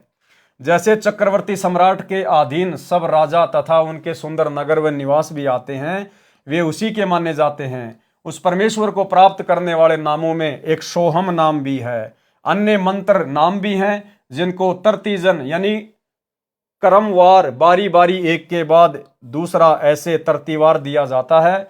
सोहम नाम के जाप में ध्यान लगना ही संतों की समाधि है। इसी में धुन लगाते हैं, इसको शहद समाधि कहते हैं। यानी भाई और बहनों, गुरुदेव भगवान हमें यह समझाना चाहते हैं कि इस पूरे संसार का मालिक एकमात्र कबीर परमेश्वर सतगुरु रामपाल जी है। जिस प्रकार शरीर में हमारे ये कमल बने हुए हैं, मूल कमल से लेकर सहस्त्र कमल तक, उन सभी कमलों में परमेश्वर का ही निवास है, परमेश्वर का ही आधिपत्य है। ये देवता भी रहते हैं, लेकिन जैसे फूल में गंध रहती है, इस प्रकार से ओवरऑल कंट्रोल कबीर परमेश्वर सतगुरु रामपाल जी भगवान का ही रहता है। बाकी सब उनके व्यवस्थापक हैं, मैनेजमेंट वाले हैं, उनके नौकर हैं सब। सुमरण की महिमा। तो भाई और बहनों, आज के इस वीडियो में हम केवल इतना ही लेंगे। आज गुरुदेव भगवान के कर कमल से लिखित पवित्र पुस्तक मुक्ति बोध का हमने 8वें नंबर का वीडियो देखा। गुरुदेव भगवान के आशीर्वाद से बहुत कुछ हमें समझ में आया है। भक्ति मार्ग के नए नए रहस्य हमें पता चलते जा रहे हैं, जिसके चलते हमारा आत्मविश्वास बढ़ता है। भक्ति करने की जो प्रेरणा है वो प्रबल होती है। गुरुदेव भगवान में हमारा विश्वास बढ़ता है और हमें अपने आत्म कल्याण की चिंता होती है। और ये जरूरी है भाई और बहनों, क्योंकि भय बिना भक्ति नहीं हो सकती है। तो आज के वीडियो में केवल इतना ही। कल रात्रि 8 बजे सभी भाई बहन फिर से जुड़िए। तब तक गुरुदेव भगवान हम सबको आज्ञा दें, इजाजत दें, आशीर्वाद दें। बंदी छोड़ सतगुरु रामपाल जी भगवान की जय हो।